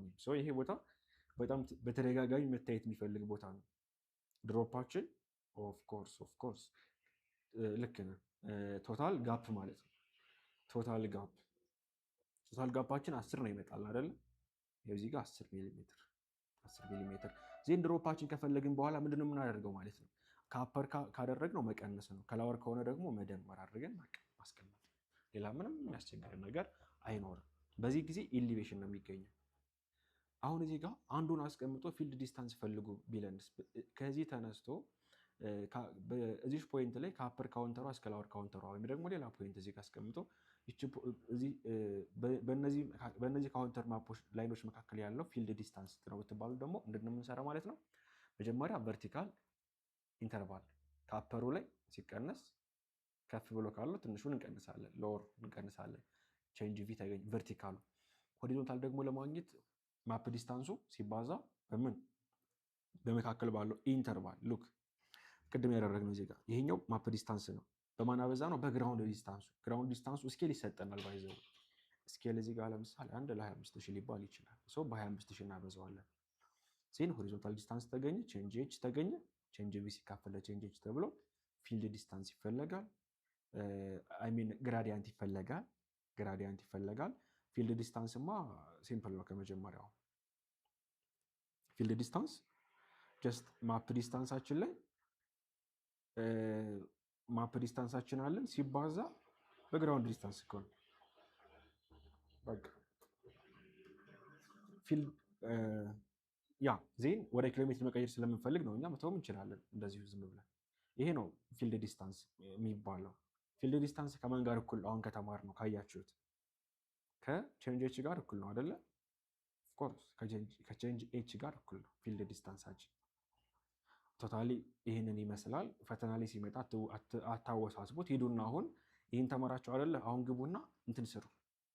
ጥያቄዎችን በደንብ ከኤግዛም ቡኩ ላይ ያውጡና በደንብ አድርጋችሁ ፍልጥ እያደረጋችሁ ስሯቸው። ጥያቄዎቹ ቀላል እንደሆኑ ይገባቸዋል። ግን ፕራክቲስ ካላደረጋችሁበት እመኑኝ፣ እኔ እንኳ አሁን ከ3 ቀን በኋላ ብጠይቁኝ እረሳዋለሁ። ለምን መልሼ ካላየሁት ማለት ነው። እሺ አሁን ማፕ ሲምቦል እናያለን።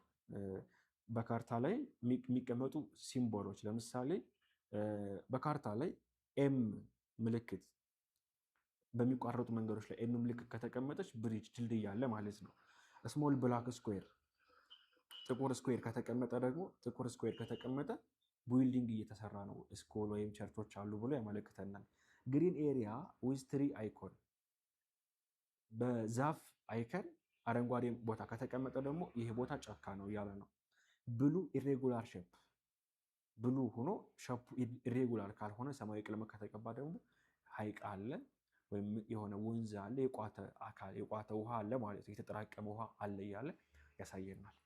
አሁን ከተማርን አይቀር እንግዲህ አእምሯችሁ ላይ ካውንተር ማፖችን ስታዩ ስዕሎቹ ማስፈር ጭንቅላታችሁ ላይ ስዕሎቹን ማምጣት አይከብዳችሁ ብዬ አስባለሁ።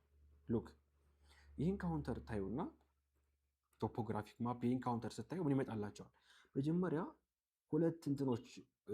ሁለት ኮረብታዎች ናቸው። አንደኛው ምን ያለ ነው? የተቀራረበ ነው። በጣም ካውንተር ላይ ነው የበዛበት ነው። አንዱ ከፍ ያለ ነው ማለት ነው። አንዱ ግን ጀንትል ስሎፕ ነው፣ ስቲፕ ስሎፕ አይደለም። እንደዚህ አይነት ነገር እናስቀምጠዋለን። ይሄኛው ደግሞ ተመልከቱ። የትኛው ነው ሞር ጀንትል? ይሄኛው ትንሽ ጀንትል ነው አይደለ? እንዲሁም እኩልም ይመስላሉ ከዚህ እስከዚህ ያለው እንትን። አሁን ሁለት ሲሆኑ ክፍተት ይፈጠራል በመካከል። ሁለቱ ተራሮች ተለያይተዋል ማለት ነው። ተራራ ነው ሸለቆ ነው የሚለውን ለማየት የግዴታ ምን ይሰጠናል? ቁጥሩ ይሰጠናል። ፈተና ላይ ሲሆን አያሳስብም። ዝም ብሎ ብቻ እንደዛ አይጠይቃችሁም። ግን አሁን ሂል በሚለው ብቻ አስቡትና ነው እየሰራን ያለ ነው። ሂል በሚለው ብቻ አስበናቸው ማለት ነው። አሁን ከዚህ እስከዚህ ያለው ርቀት ከዚህ እስከዚህ ጋር ይቀራረባል፣ ግን ኤግዛክትሊ ተመሳሳይ አይደለም። አንድ ነው እንትኑ አንድ ከሆነ ሂደው የደረሱባት ቦታ ይቺ ነች ማለት ነው። እዚህ ጋር ሁለት ነው፣ ሁለት ክፍል ይሰራል። ሁለቱ ክፍሎች ግን ምን ናቸው? ኦልሞስት እኩል ናቸው። ግን ይሄንኛው ትንሽ ምን ይላል ማለት ነው። ትንሽ የተወሰነች ብቻ ከፍታ ይኖረዋል። እዚህ ጋር ጀንትል መጣና እዚህ ጥብጥ ከበድ ያለ ተራራ ያሳያል። አያችሁ? ይሄኛው የሚመችለው ለመውጣት፣ ይሄኛው ግን ጠንከር ያለ ነው ማለት ነው መልእክቱ። አሁን ሁለት ናቸው። ሁለቱም ደግሞ አንደኛው ትንሽ ጀንትል ነገር ነው፣ ይሄኛው ግን ስቲፕ ነው። ባላንስ ሊሆን ታያላችሁ። እዚህ ጋር በግራም በቀኝም ያሉት ላይኖቹ አቀማመጣቸው። እዚህ ጋር ደግሞ ስታዩት መጀመሪያ ላይ ላላ ይልና ከዛ እንትን አይነት ይሄኛው በቃ ኢዝ ኦል አባውት ስለ ካርታ እንግዲህ በቃ እነዚህ በኋላ ፈተና ላይ አትሸወሩም ብዬ አስባለሁ። ሌላኛው ደግሞ ላቲቲዩድ ኤንድ ሎንጊቲዩድ ብላችሁ ማንበብ። ላቲቲዩድ መጀመሪያ ይነበባሉ በግሪድ ጊዜ። እሺ በግሪድ ጊዜ ላቲቲዩድ ነው የሚነበበው። ላቲቲዩድ ማለት ምን መሰላችሁ? ኖርዚንግ እና ኢስቲንግ ብለን የምናወራው አይደለ? እሱ ነው። ላቲቲዩድ መጀመሪያ ነው የሚነበቡት፣ ከዛ ሎንጊቲዩድ ነው የሚነበበው። ላቲቲዩድ ማለት ሲቀመጥ ኖርዝ ወይም ሳውዝ ተብሎ የሚቀመጠው ነው። በመቀጠል ወደ ኢስት እና ወደ ዌስት ነው የሚቀመጠው ደግሞ ሎንጊቲዩድ ነው። ለምሳሌ ይሄ እርዝ ሸፕ ቢሆን እንደዚህ አይነት ላይኖች አሉ። እነዚህ ላይኖች ምንድን ናቸው የሚባሉት? እነዚህ ላይኖች ከየት ወዴት ነው የተሰመሩት? መጀመሪያ ላይ እነዚህ ላይኖች ከየት ወዴት ነው የተሰመሩት? እዚህ ጋ ዌስት አለ፣ እዚህ ጋ ኢስት አለ። ዌስት ቱ ኢስት ነው የተሰመሩት። ዚስ ዋን ደግሞ ከማን ወደ ማን የተሰመረው?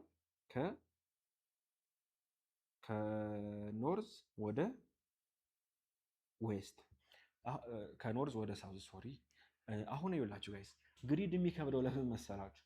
እነዚህ ከዌስት ወደ ኢስት የተሰመሩ ላይኖች የምናውቃቸው ምንድነው የሚባሉት? ላቲቲዩድ ናቸው። በአንጻሩ ደግሞ ከኢስት ምንድን ነው ከኖርዝ ወደ ሳውዝ የተሰመሩ ደግሞ ሎንግቲዩድ ናቸው ላይኖቹ። ለምሳሌ ኢትዮጵያና አፍሪካ ክላይሜት ሞቃት እንዲሆን ያደረጉት እነማን ናቸው? ከዌስት ወደ የተሰመሩ ላቲቲዩዶች ናቸው። ግን ላቲቲዩድ ነው አይደለ? እዚህ ጋር ኖርዝ እና ሳውዝ ለምን መጣ? አሁን ግሪዱ ነው። ግሪዱ ላይ ላቲቲዩዶቹ ኤን እና ኤስ ተብለው ይቀመጣሉ። ላቲቲዩዶቹ በዚህኛው ላይን እንዳትወስዱት ለማለት ነው። ይሄ ግሪዱ ላይ ሲመጡ ሲነበቡ የሚይዙት እንትን የተለየ ስለሆነ እና ይሄኛው ኖርዚንግ ይሄኛው ኢስቲንግ። መጀመሪያ የሚቀመጠው ኖርዚንግ ማለት እነማን ናቸው? ከየት ወደ የት ነው የሚሰመሩ ሲባል ነው አሁን ችግር የሚፈጠረው። ኖርዚንግ ማለት ከዌስት ወደ ኢስት የሚሰመሩት ናቸው። ኖርዚንግ ሳውዙንም ይጨምራል ባይዘው፣ ግን ሳውዘሪንግ አይባልም አይደል? ኖርዚንግ ይባላል፣ ኢስቲንግም ይባላል። እነዚህኞቹ ደግሞ ኢስቲንግ የሚባሉ ናቸው። አዎ ያወሳስባል። ኦፍኮርስ ከዌስት ወደ ኢስት የሚሰመሩት ኖርዚንግ ናቸው። ከኖርዝ ወደ ሳውዝ ደግሞ ኢስቲንግ ነው የሚባሉት። ለዛ ነው ብዙ ተማሪ የሚወዛገበው። ስለዚህ ኮሬክት ኦፕሽን የሚሆነው መጀመሪያ ላቲቲዩዱ ከሎንጊቲዩዱ ቀድሞ የተቀመጠበት ነው። ይሄ ማለት ኖርዚንግ እና ኖርዚንጉ ማለት ነው። ኦፍኮርስ በውስጡ ሳውዝ አለው፣ ኤስ ተብሎ ሊቀመጥ ይችላል። ከዛ ደግሞ ኢስቱ መቀመጥ አለበት፣ ኢስቲንጉ። እዚህ ጋር ስታነቡ ማድረግ ስላለባቸው እንትን ነው፣ ጥንቃቄ ነው የሚያሳየን። ስታነቡ ኢስቲንግ እና ኖርዚንግ ስታነቡ ማድረግ ስላለብን ጥንቃቄ ነው የሚያሳየን። እና ፈተና ላይ ሲመጣ ብዙ ተማሪ የሚሸወረው በምንድን ነው? ባለመለየት አይደለ? ለምሳሌ ይሄ ደብሊው ይለዋል፣ እዚህ ጋር ደብሊው ይላል፣ ይሄ 40 ዲግሪ ኖርዝ ይላል። ግን እኮ ኖርዝ እዚህ ጋር ነው ያለው። ኦፍኮርስ ከዛ ጋር እንዳታያዙት፣ እሺ፣ ከእሱ ጋር እንዳታያያዙት። ኤን ብሎ ያስቀመጠው የትኛውን መስመር ነው? ከኢስት ተነስቶ ወደ ማን የሚሄደው? ወደ ዌስት የሚሄደው። ዊች ሚንስ ምንድነው? ይሄ ላቲቲዩድ ነው። ላቲቲዩዱን ኤን ብሎ ይጠራዋል። በቃ አሁን ስለደጋገምኩት አትሸወዱም። አሁን ደግሞ የምናያቸው ስሎፕ ታይፕ ነው። ቅድም የላይኖቹን አይነት አይተናል፣ ኢንተርሚዲየት፣ ኢንዴክስ እያለን። አሁን ደግሞ የስሎፖቹን አይነት ነው ማሳያቸው።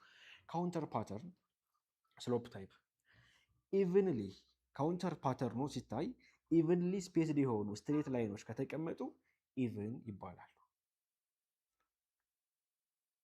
ዝም ብሎ ይሄ ዩኒፎርም ሰርተው የተቀመጡ ዩኒፎርም የሆኑት ማለት ነው ኢቭን የሚባሉት። ዩኒፎርም ሰርተው የሚቀመጡት ዩኒፎርም የሆኑት እነሱ ኢቭን ስሎፕ ወይም ዩኒፎርም ስሎፕ ይባላሉ። ስፔሲንግ ኢንክሪዝ ዳውን ሂል በአንጻሩ ከላይ ወደ ታች በሚመጡ ቁጥር ደግሞ እየጠበቡ የሚሄዱት ሰርክል እንደዚህ ቢሆን ለምሳሌ ከታች ላይ ጠባብ፣ ከላይ ሰፊ፣ ከታች ግን ጠባብ፣ ከላይ ሰፊ፣ ከታች ጠባብ፣ እንደዚህ የሚሆኑ ከሆነ እነዚህኞቹ ኮንኬቭ ይባላሉ። ከታች እነዚህኞቹ ኮንቬክስ ናቸው። ጀንትለር አት ቦተም የሆኑት ደግሞ ኮንኬቭ ይባላሉ። ከላይ ደግሞ ጠባብ ሆነው እንደዚህ ጠባብ ሆነው ከታች ግን ሰፋ የሚሉ አይነቶቹ ከሆኑ ደግሞ እነዚህ ማለት ነው ጀንትል፣ ከታች ጀንትል የሆኑት እነዚህ ኮንኬቭ ናቸው። ስፔስ ዲክሪዝ ዳውንሂል ኮንቬክስ ይባላሉ። ስቴፕ ላይክ ፍላት ኤሪያ ደግሞ ልክ እንደ ፍላት ኤሪያ የተቀመጡት ደግሞ ጠፍጣፋ ሆነው በጣም ሰፊ ክፍተት ይዘው የተቀመጡት ደግሞ ትሬስ ሚንስ ከላይም ከታች ማለት ነው ትሬስ ስሎፕ ይባላሉ። ሉክ ስሎፖችን ታያላችሁ። ሚልድ ስሎፕ እና ስቲፕ ስሎፕ። ሚልድ ስሎፕ ሲሆን ይኸው ቅድም ያልኳችሁ እንደዚህ አይነት ነው። ሰፋ ያለው ከሆነ ሚልድ ስሎፕ፣ ጀንትል ስሎፕ ይባላል። ስቲፕ ስሎፕ ደግሞ ከባድ። አሁን ለምሳሌ ይህንን ለመውጣት አያስቸግራችሁ? ይሄኛው ቀላል፣ ይሄኛው ግን ያስቸግራል። ስቲፕ የተባለው በጣም የተቀራረበ ካውንተር ላይኖቹ አንዱ ከአንዱ ካውንተር ኢንተርቫላቸው ትንሽ የሆነ ስሞል ሲሆን ካውንተር ኢንተርቫላቸው ሰፊ የሆነ ናቸው። ፋይናል ኤግዛም ቲፕ ኤንድ ማፕ ሴክሽን በቃ ይሄ ክለሳ ነው ያየነው። ፈተና ላይ ስንት ጥያቄ እንገንብትባቸው እስኪ አሁን እነዚህን ከተማራችሁ በኋላ ፈተና ላይ ስንት ጥያቄ ትሰራላችሁ? አሁን ባየነው እንኳን ፈተና ላይ ከ8 እስከ 10 ጥያቄ በደንብ ከገባችሁ። ግን ዝም ብላችሁ ቁጭ ካላችሁ አይደለም። ይህን ቪዲዮ አይቼዋለሁ ብላችሁ ቁጭ ካላችሁ እኔም አሁን የዛሬ ሳምንት ብጠየቅ እረሳዋለሁ ደግሜ ካላየሁት። ሰው ትሄዱና ኤግዛም ቡክ ላይ መስራት፣ ከዛ ደግሞ ተመልሳችሁ ኖቱን ማየት እስከ ፈተና ቀን ድረስ ማለት ነው። ክላይሜት ግራፍ ኤንድ ክላይሜት ዞን ማትሪክ ላይ የክላይሜት ጥያቄዎች ይመጣሉ። እንዴት ነው የሚመጡት ስንል የዘር በግራፍ ያለዛ በዳታ በቴብል። መጀመሪያ ግራፉን ነው የምናየው። በግራፍ ሲቀመጥ ኦፍኮርስ ሁለት ነገሮች ናቸው፣ ቴምፕሬቸር እና ፕሬሲፒቴሽን። ፕሬሲፒቴሽን ማለት እርጥበት ወይም ዝናብ ማለት ነው። ሬንፋል ዲስትሪቢሽን ማለት ነው። ሲሆን ደግሞ ሙቀት ነው። ቴምፕሬቸር የሚቀመጠው በላይን ግራፍ ሆኖ ሬድ ብላክ ላይን በዲግሪ ሴልሺየስ ነው የሚለካው። ይህ ደግሞ በባር ግራፍ ነው ብሉ ግሬ ሆኖ ይቀመጣል። አሁን ግራፍ ሲቀመጥ ህግ አለ እናንተ ጋር። በወረቀት ሲሆን ጥቁር አድርጎ ስለሚያወጣው ነው እንጂ ክላይሜት ግራፍ ቀይ ከሆነ ቴምፕሬቸር ነው፣ ፕሬሲፒቴሽን ከሆነ በሰማያዊ ነው የሚቀመጥ። ውሃ ሰማያዊ አይደለ? ለዛ ነው ዩሲ ታያላችሁ። አሁን እዚህ ጋር ይህ የሚያሳየው አቬሬጅ መንዝሊ ሬንፋል ኤንድ ቴምፕሬቸር ኦፍ አሌክሳንድሪያ ኤንድ ቢሃሪያ ገቨርናንት። አሜሪካ ላይ የሚገኙ ሁለት ግዛቶች የሬንፋላቸውና የቴምፕሬቸራቸውን ሁኔታ ነው የሚያሳየን ይሄ ግራፍ። እና እዚህ ላይ ጁን፣ ጁላይ፣ ኦገስት፣ ሴፕቴምበር ላይ ባዶ ነው። ይሄ ማለት ዝናብም የለም ፀሐይም የለም ማለት ነው አይደለ? ይሄ የሚያሳየው እዚህ ወቅት ላይ። መጀመሪያ ግን ጃንዋሪ ላይ አመቱ መጀመሪያ ላይ ግን በጣም ከፍ ያለ ፀሐይ፣ ዝናብን በተመሳሳይ ፌብሩዋሪ ላይ ማርች ላይ እያለ ይቀጥልና እየቀነሰ ይመጣል። አሁን የዚህ ግራፍ መጀመሪያ ከዜሮ ተነስቶ ከፍ አለ አይደለ? ከዛ ዜን እዚህ ጋር ለምን ከፍ አለ ስንል በምክንያት ነው ይሄ የተቀመጠው። ዲሴምበር ላይ ጃንዋሪ፣ ፌብሩዋሪ፣ ማርች፣ አፕሪል እነዚህ ጁን፣ ጁላይ፣ ኦገስት የምንላቸው በእኛ ሀገር ምንድን ናቸው? ሰመር። በእነሱ ሀገር ደግሞ ዊንተር። እኛ ክረምት ይሄ ነው አይደል? እነሱ ደግሞ ክረምት እዚህ ጋር ያሉት ናቸው ክረምት የሚሆናቸው።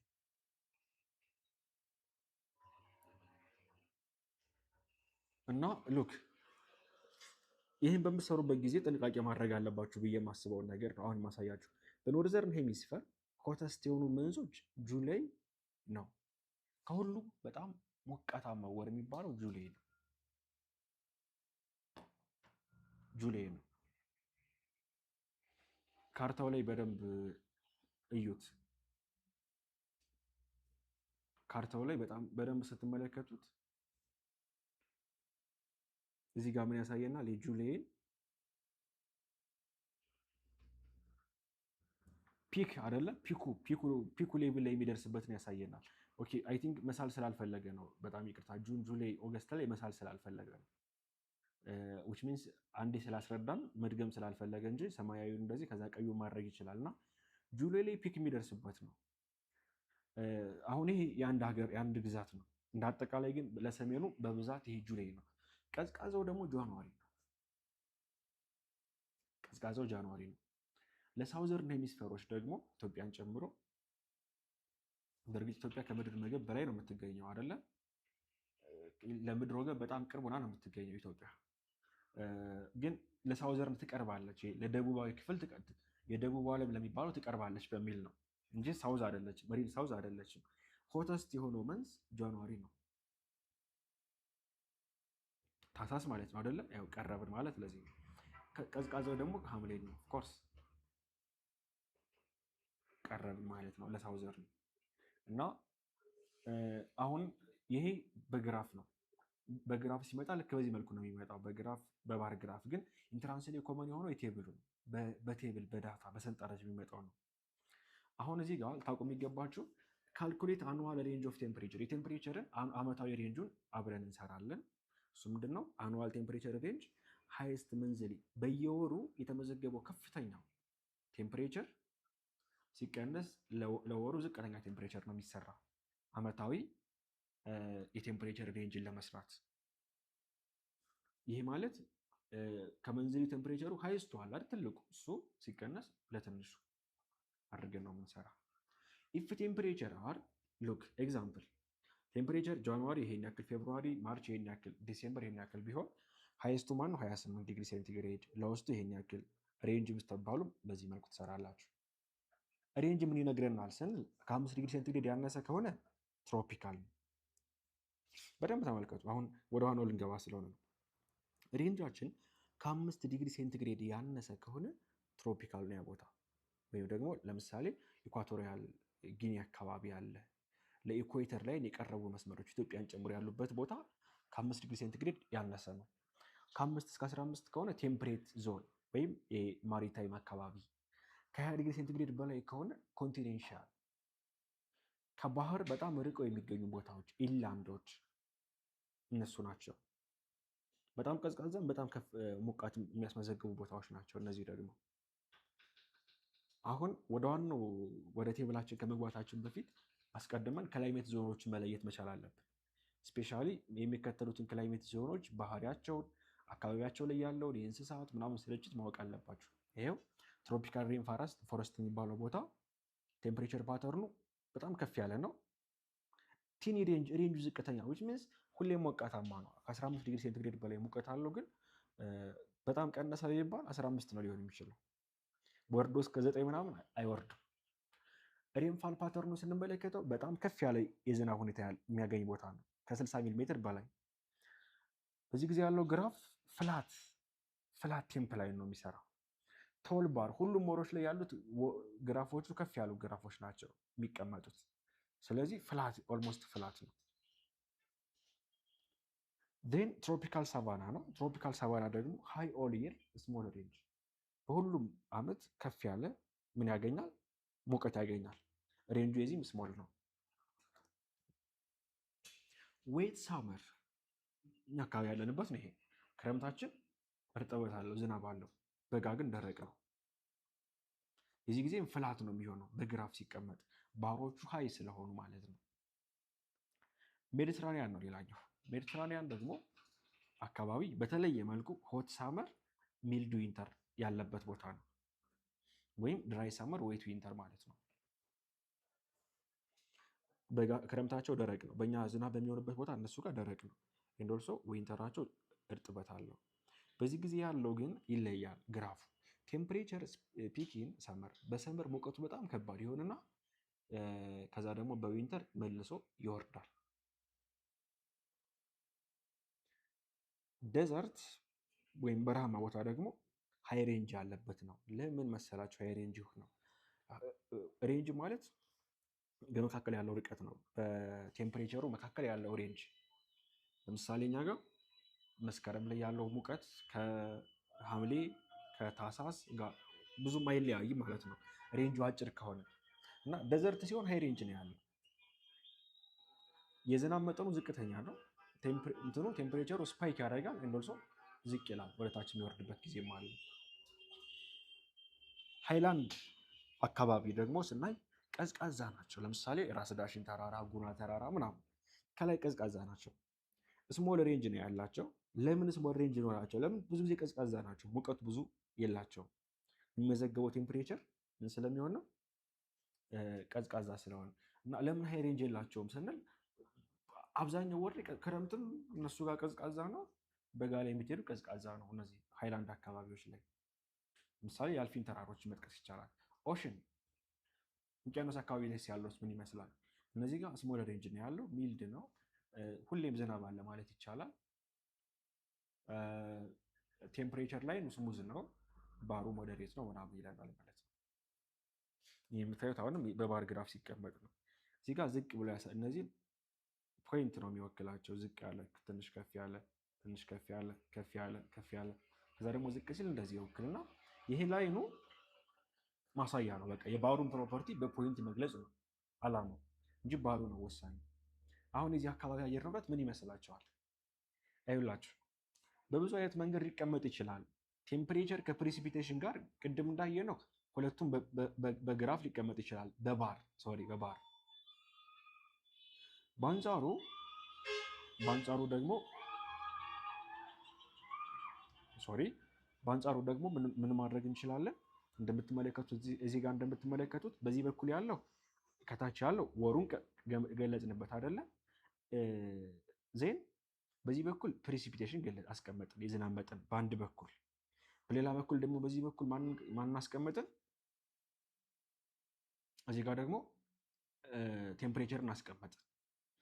ሶ ኤኒዌይስ በሁለቱም በኩል ከፍ ያለ ከሆነ እዚህ ጋር ትልቅ ነው የሚሆነው። ሉክ ቀዩ ማንን ይመለከታል ብለን መግለጽ እንችላለን።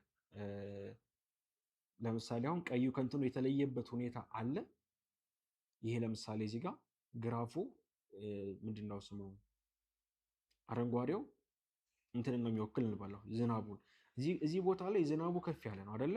ቴምፕሬቸሩ ግን እዚህ ጋር ነው ያለው። እዚህ አካባቢ ነው ቴምፕሬቸሩ ያለው ዝናቡ ከፍ በሚልበት ሰዓት።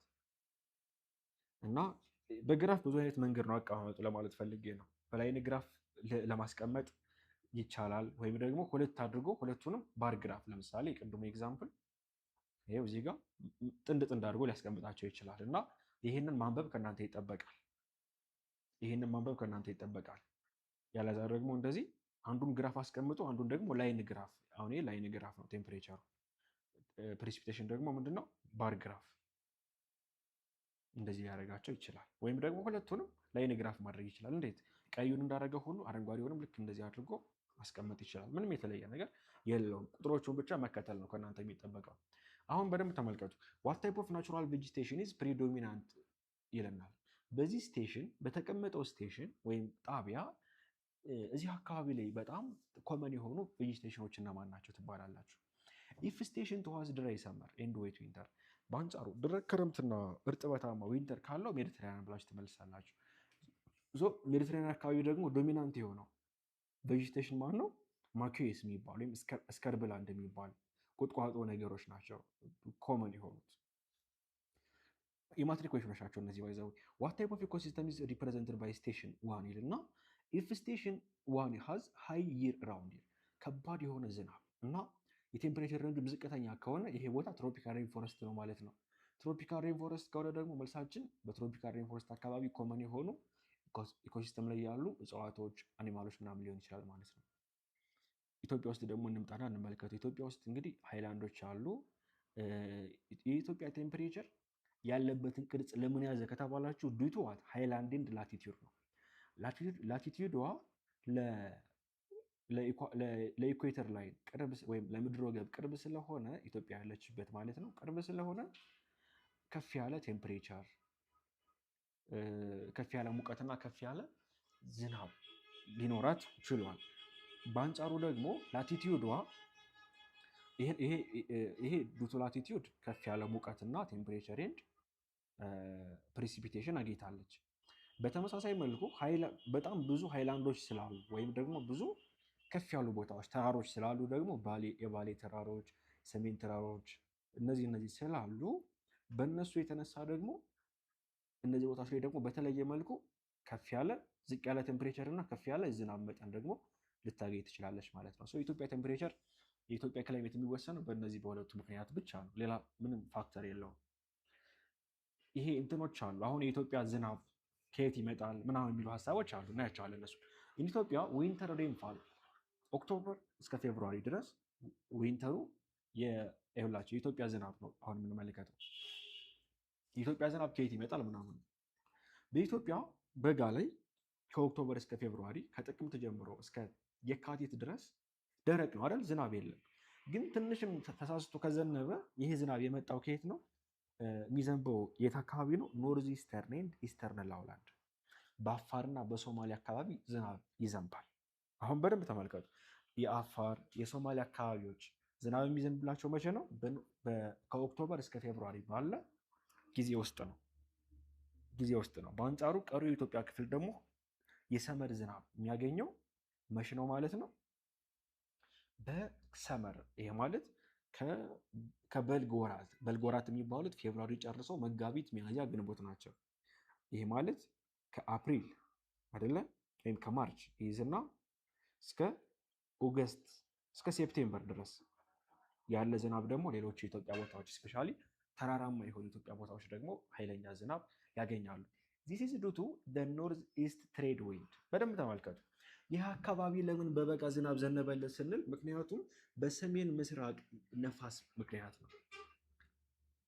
ከየት ነው የሚነሳ የዚህ ጊዜ ዝናብ እርጥበት መነሻ ስንል የህንድ ውቅያኖስ አካባቢ። ይሄ ማለት ከህንድ ውቅያኖስ አካባቢ ተነስቶ በሰሜን ምስራቅ አድርጎ የሚነፍስ ነፋስ ለሶማሌ ሪጅን፣ ለኦጋዴን፣ ለአፋር ወይም ደግሞ ለምስራቅ ዝቅተኛ ቦታዎች ዝናብ በበጋ እንዲያገኙ አስችሏቸዋል። አሁን በፈተና ብትጠየቁ which station best represent the winter rainfall region of ኢትዮጵያ የሚል መጥቷል። ኢትዮጵያ ውስጥ የዊንተር ዝናብ አመላካች የቱ ነው ብትባሉ ከኦክቶበር እስከ ፌብሩዋሪ። በአንጻሩ ደግሞ ሎ ሬንፋል የሚያገኙበት ደግሞ በሰመር ነው። እነዚህ ቦታዎች ከጁን እስከ ኦገስት ድረስ ለኢትዮጵያ ጁን፣ ጁላይ እና ኦገስት ሰመር ናቸው፣ ከፍ ያለ ዝናብ የሚገኝበት ናቸው በልግን ጨምሮ። እነዚህ ቦታዎች ግን አያገኙም። የቀረው ክፍል ደግሞ ተቃራኒ አርጉትና ያዙት ማለት ነው፣ የሰመር ዝናብ ነው የሚያገኘው። ግሎባል ፕሬዠር በየት ንፋስ ነው ስንል ከምዕራብ አካባቢ የሚነሳ ነፋስ ደግሞ ለሰመር ወይም ለክረምት ዝናብ ደግሞ ምክንያት ሆኗል። ለመሀል ሀገር እና ለሰሜን ኢትዮጵያ፣ ለምዕራብ ኢትዮጵያ ምናምን ማለት ነው። እሺ አሁን ደግሞ ግሎባል ፕሬዠር ኤንድ ቴምፕሬቸር ቤልት ጋር የተያዙ ሀሳቦች ናቸው። ቤዝድ ኦን ቴምፕሬቸር ዲስትሪቢዩሽን ኢን ዊች ግሎባል ፕሬዠር ቤልት ሻል ስቴሽን ኤፍ ቢ ፋውንድ። ለምሳሌ ማትሪክ ላይ ምን የሚል ኩዌሽን ይመጣል? በቀረበላችሁ ቴምፕሬቸር ዲስትሪቢዩሽን መሰረት የትኛው ግሎባል ፕሬዠር ቤልት ነው የሚካተተው ምናምን ሊል ይችላል። ግሎባል ፕሬዠር ቤልት በዋና ዋና ክፍሎችን ስንመለከት በደንብ ተመልከቱ። ቴምፕሬቸራቸው አመቱን ሙሉ ሞቃት የሆኑ እና በተመሳሳይ መልኩ ሀይ የሆነ ቴምፕሬቸር ያላቸው ቦታዎች በሙሉ የሚካተቱት የሚገኙበት ቦታ ኢኳቶሪያል ሎ የሚባለው መጀመሪያ አካባቢ ላይ ያለው እዚህ አካባቢ ላይ ያለው የፕሬዠር ቤልት ነው። አይቲሲዜድ የሚባለው ዶቶ አይቲሲዜድ ማለት ነው። ኢንተርናሽናል ኮንቨርተር ዞን መሰለኝ አይ ቲንክ። ሆት ሰመር፣ ኩል ዊንተር፣ ላርጅ ሬንጅ ቴምፕሬቸር ላርጅ ሬንጅ ያለባቸው ቦታዎች ደግሞ ሆት ሰመር፣ ክረምታቸው ለምሳሌ ሜዲትሬኒያን አካባቢ ያሉት እነሱ ደግሞ ሰብትሮፒካል፣ የመጀመሪያው ከ0 እስከ 23 ዲግሪ ከዛ ደግሞ 66። እነዚህ የሚገኙት ደግሞ በዚህ መካከል ነው ማለት ነው፣ ከ23 ዲግሪ እስከ 66 ዲግሪ ባለው። በአንጻሩ አመቱ ሙሉ ቀዝቃዛ የሆኑ ደግሞ ከ66 እስከ 90 ዲግሪ ባለው የሚገኙ ናቸው። ሚልድ ስሞል ሬንጅ ከሆነ ደግሞ ሰብ ፖላር። ይሄ ኤግዛም ላይ ኮመን አይደለም ብዙ ጊዜ እንዲሁ። ሶ ፕሬዠር ቤልትን ስንመለከት ከ0 ዲግሪ እስከ 23 ዲግሪ ያለው ምን ይባላል? ኢኳቶሪያል ያለው ይባላል፣ በታችን በላይም በኩል። ከፍ ደግሞ ከፍ ብሎ እስከ 66 ዲግሪ ደግሞ ያለው አንድ ሁለተኛ አለ because of inclination። እስከ 66 ዲግሪ ድረስ ደግሞ ያለውን ስንመለከተው ምንድነው የሚባለው? ሰብትሮፒካል ሃይ ይባላል። ሰብትሮፒካል ሃይ እስከ 66 ደግሞ እስከ 90 ዲግሪ ድረስ ደግሞ ያለው ምን ይባላል? ፖላር ሃይ ይባላል። ከዚህ በላይ ያለው ሰብ ፖላር ይባላል። በቃ it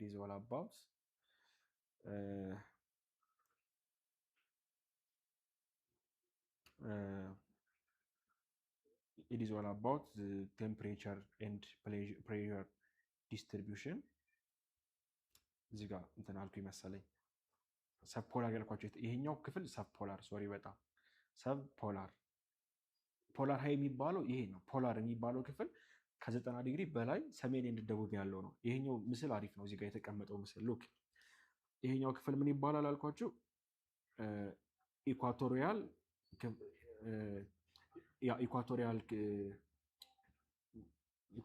አይደለ? ኢኳቶሪያል ሎ ይባላል። ከምድር ወገብ እስከ 6 ዲግሪ አካባቢ ድረስ ያለው ማለት ነው። ዜን ከሱ ትንሽ ከፍ ብሎ ያለው ደግሞ ሳውዝ ኢስት ኤንድ ኖርዝ ኢስት ተብሎ ሊከፈል ይችላል። ሳውዝ ኢስት ትሬድ ወደታች ያለው፣ ከላይ ደግሞ ኖርዝ ኢስት ትሬድ ዲስ ዋን ሳውዝ ኢስት ትሬድ እስከ የት ድረስ? ወደ 30 እስከሚቃረብ ድረስ። ከ30 ይዞ ወደዚህ ያለው ዌስት ዋርድ አለ፣ ይሄው ደግሞ ሳውዝ ዋርድ አለ። በሌላ አገላለጽ ቦታውን ብቻ ስንመለከተው ይሄንኛው በአይቲሲዜድ ምክንያት ኢኳቶሪያል ሎ የሚባለው ቦታ ነው። እዚህ ጋር ስንመጣ ሰብትሮፒካል የሚባለው ቦታ ነው። ይሄኛው ክፍል ደግሞ ሰብ ፖላር የሚባለው ቦታ ነው። ከፖላር ዝቅ ብሎ እንደማለት ነው። ይሄኛው ደግሞ ፖላር ነው ማለት ነው። በታችም ስትመጡ ኢኳቶሪያል ሎ አለ። ዜን እዚህ ጋር ስንመጣ ሰብትሮፒካል አለ። ዜን እዚህ ጋር ደግሞ ሰብ ፖላር አለ። ዜን ፖላር አለ ማለት ነው። ፖላር አለ። አሁን በዲግሪ እንዴት ነው የሚባለው ካላችን 0 ዲግሪ ላይ ያለው አብሶሉት ምንድን ነው የሚባለው መጠሪያው? ከ0 ዲግሪ ተነስቶ እስከ 23 ዲግሪ ድረስ ከደረሰ በኋላ ይሄ ኢኳቶሪያል ይባላል። ኤግዛክትሊ 66 ላይ ከሆነ ትሮፒካል ይባላል አይደለ? በላይም በታችን በኩል። በዚህ መካከል ያለው ክፍል በላይ በኩል ካንሰር ነው፣ በታች በኩል ካፕሪኮርን ነው የሚባለው። ዚስዋን ሰብትሮፒካል ነው፣ ከትሮፒካሉ ዝቅ ብሎ ስላለ። ዚስዋን አሁንም ሰብትሮፒካል ነው። ዜን እዚህ ጋር ያለው 90 ዲግሪ ፖላር ነው። በዚህ መካከል ያለው ሰብ ፖላር ነው የሚባለው። ዚስዋን ኦልሶ ሰብ ፖላር። በዚህ መልኩ ያዙት። ይህኛው እንኳ ብዙ መቆየት አልነበረብንም። ኤኒዌይስ እነዚህ ቦታዎች ላይ ያለው ደግሞ የተፈጥሮ ሁኔታ ምን ይመስላል? የእጽዋት ስንመለከት ኮመን የሆኑት ለምሳሌ ኮኒፈረስ ኮመን የሆኑባቸው ቦታዎች ቀዝቃዛ ቦታዎች ናቸው። በዚህ አካባቢ ደግሞ ያለው እንትን ሀይ የሆነ አልቲቲዩድ ያላቸው እና ቦሪያል ቦታዎች ለምሳሌ እነዚህ አካባቢ ላይ ካራክተራቸው መርፌ የሚመስል ቅጠል ያላቸው ኮን ሼፕድ ለምሳሌ የፒን የፊር የጽድ ምንለው በአማርኛ ዛፎች። ማኬስ ደግሞ በሜዲትራኒያን አካባቢ ኮመን ናቸው። ዜሮፊተስ ደግሞ ደዘርት አካባቢ፣ ኤልፊን ደግሞ ሃይላንድ ላይ ያሉ፣ ትሮፒካል ሬንፎረስት ደግሞ ኢኳቶሪያል አካባቢ፣ ዴሲዴስ ፎረስት ደግሞ ቴምፕሬት። ይሄኛው ቴምፕሬት። ትሪ ሉዝ ሊቪን ዊንተር። እነዚህ በክረምት ጊዜ ቅጠላቸውን የሚያራግፉ ናቸው። በጣም ዝናብ በሚሆንበት ጊዜ ቅጠላቸው ሁሉ የሚጠፋ ማለት ነው። አሁን ዊንተር በነጮቹ እንዳልኳችሁ በነጮቹ ሳይሆን ጀስት ወደ ኖርዘርን ሄሚስፌር ዊንተር የሚባለው ቦታ ከኛ የተለየ መሆኑን ማወቅ መቻል አለባቸው። እዚህ ቦታ ደግሞ ያለው አኒማል ምን ይመስላል? አሁንም ተቀምጦላቸዋል። ኮመን የሆኑት ሳቫና አካባቢ፣ ትሮፒካል ግራስላንድ ላይ፣ ትሮፒካል ሬንፎረስት ላይ፣ ደዘርት፣ ፖላር ሪጅን፣ ሪቨር እነዚህ ተቀምጠውላቸዋል። እዛ አካባቢ ያለው ዶሚናንት የሆነው እንስሳ ማለት ነው የተቀመጠላቸው። ከላይ ደግሞ ቬጂቴሽን እዛ አካባቢ ላይ ያለው የእጽዋቶች ስርጭት።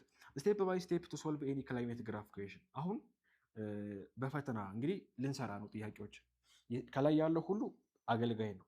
እሺ እስካሁን ያየነው በሙሉ ፕሬሩ፣ ቴምፕሬቸሩ፣ ፕሬሲፒቴሽኑ ከላይ የተወሰኑ የተመለከትናቸው ባር ግራፎች ኖርዘርን ሄሚስፈር ሳውዘርን ሄሚስፈር በሙሉ አሁን ለዚህ ያግዙናል። እንስራ። ለምሳሌ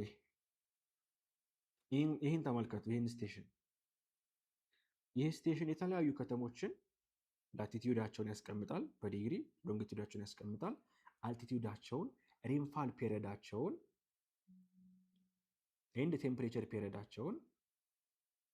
ኦኬ ይሄኛው እንኳን በተምረት ነው ዳታ ነው የተቀመጠው ግን ኦኬ ዚስ ዋን ከዚህ ጋር ብዙ ማች አያደርግም መሰለኝ። እሺ ችግር የለውም ይሄኛው በቂ ነው። ፎር ስቴሽን ጊቭን 4 ስቴሽኖች ተሰጥተውናል። ስቴሽን 2 ጁላይ ላይ 30 ዲግሪ ነው፣ ጃንዋሪ ላይ 5 ዲግሪ ሴንቲግሬድ ነው። ሬንጅ ፈልጉ ከተባላችሁ በዚህ መልኩ ትሰራላችሁ። ስቴሽን 1 ላይ ደግሞ ጁላይ ጃንዋሪ ሬንጁ ሲቀናነስ እንደዚህ ነው። ስቴሽን ቪ ይሄ ማለት አንዱ ትልቅ አንዱ ትንሽ ማለት ነው። አሁን ኦኬ ሬንጅ ፈልጉ ነው የሚለን አንድ ኤግዛምፕል ልስጣችሁ እስኪ። እኔ ከማትሪክ ጥያቄዎች አንድ ኤግዛምፕል ልስጣችሁ። እኔ ፈተና ላይ ብትጠየቁ በአንድ ቴብል ተሰጥቷችሁ ብትጠየቁ ምን የያዘ ጥያቄ እንደሚቀርብላችሁ ላሳያችሁ። እኔ በራሴ ልስጥና እዚህ ጋር ለምሳሌ ይሄ አንድ ስቴሽን ነው በቴብል ሲሆን ወራቶቹ ይጻፋሉ። እዚህ ጋር ከ12 ወሮች ነው የሚጻፉላቸው። ከኦገስት ሊጀምር ይችላል። ሴፕቴምበር፣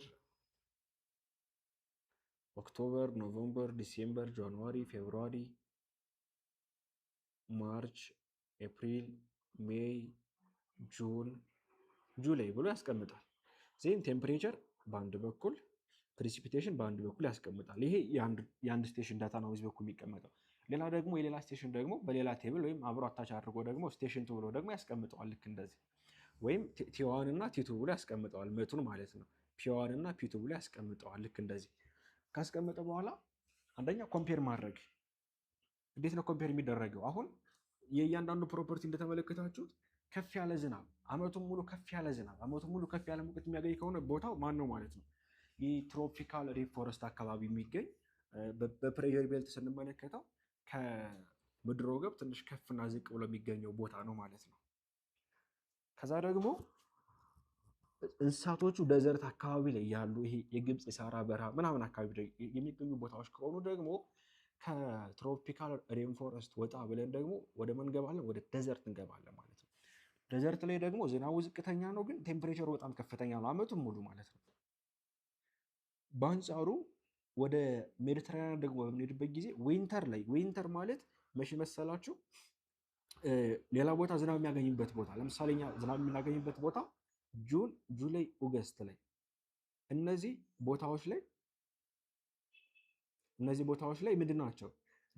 ዝናቡ እኛ ጋር ዝናቡ ከፍ ያለ ነው፣ ሙቀቱም ብዙም ዝቅ አይልም፣ ከፍ ያለ ነው፣ ኦልሞስት ተቀራራቢ ነው። እኛ አካባቢ ችግር የለው።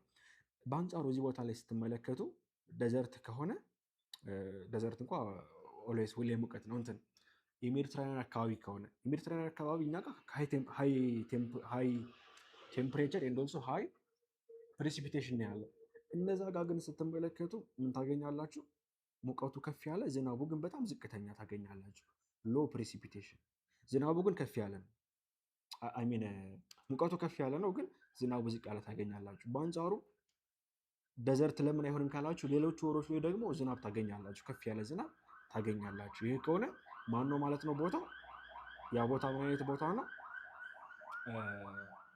የሜዲትራኒያን አካባቢ ቦታ ነው ብላችሁ ትመልሳላችሁ። የሜዲትራኒያን አካባቢ ቦታ ነው ብላችሁ ትመልሳላችሁ። በአንጻሩ ሙቀቱም ትንሽ ዝናቡም ትንሽ ከሆነ ደግሞ ወደ ፖላር የቀረበ ወደ ፖላር የቀረበ ከነዚህ ሁሉ ለማን የሚቀረብ ማለት ነው? ከነዚህ ሁሉ ከቀረቡልን ሁሉ ለዴሲዴስ ፎረስት ወይም ወደ ቴምፕሬት ዞን የተቃረበ፣ እነዚህ ዝናብ በሚሆን ጊዜ ቅጠላቸውን የሚያራግፉ እጽዋቶች ያሉበት ዴሲዴስ ፎረስት ምንላቸው ማለት ነው። ለነሱ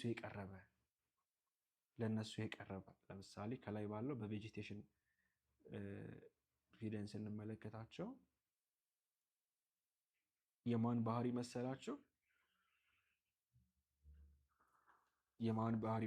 እዚህ ውስጥ ካሉት ውስጥ ኢቨን እዚህ ጋር ብዙ ሜንሽን አላረግናቸውም። እነዚህም ቦታዎች ሙቀታቸው እንትናቸውም ዝቅ ያለ ከሆነ ወደ ፖላር የቀረበ ስፔሻሊ ዲሲዴስ ሬን ፎረስት የምንለው ዲሲዴስ ፎረስቶች ክረምታቸው ላይ እነሱ ዝናብ ይዘንባል፣ ግን ኦልሞስት እንትን ነው ተቀራራቢ ነው። ወይም ደግሞ በረሃዎች እኮ በሁለት የሚከፈሉ አይደለ? ኮልድ ደዘርት እና ኮልድ ደዘርት ኤንድ ሆት ደዘርት። ሆት ደዘርት ላይ ሙቀቱ ከባድ ነው፣ ዝናብ የለም። ኮልድ ደዘርት ላይ ግን ሁለቱም ነው የሌለው። ኮልድ ደዘርት ላይ ዝናቡም የለም እንትኑም የለም። በጣም ቀዝቃዛ ነው፣ ኦፍኮርስ በጣም ቀዝቃዛ ነው። ግን ኦፍኮርስ በረዶ ስለሆነ ያለው የፕሬሲፒቴሽን ሌቭል ከሁሉም ቦታዎች አሁን ዝናብ በጣም ብዙ ያለበት ማነው ብትባሉ መልሳችሁ ማነው? ትሮፒካል ሬን ፎረስት። በመቀጠል ወደ ዴሲዴስ አካባቢ ያለው ዝናብ ይከተላል ማለት ነው። እና አሁን የዝናብ መጠንም ምናምን ስንመለከት እዚህ አካባቢ ዝናብም ዝቅተኛ ነው፣ ሙቀትም ዝቅተኛ ነው። በጣም በረዶ ነው፣ በቃ በራሱ በረዶ ነው። ግን ፕሬሲፒቴሽኑ ከፍ ያለ ቦታ የማን ነው ብትባሉ እዚህ አካባቢ ያሉ ቦታዎች ናቸው። ቴምፕሬቸራቸውም እነዚህ ከፍ ያለ ቦታ ነው። ከነዚህ ቀጥለን ደግሞ ወደ ላይ ከፍ እያልን በምንሄድበት ሰዓት ደግሞ የምናገኛቸው ቦታዎች ምንድናቸው? እዚህ አካባቢ ደግሞ ያሉት ሰሃራ ደዘርትም አለ። ደዘርቶች ያሉበት ቦታ ይሄኛው ክፍል አለ።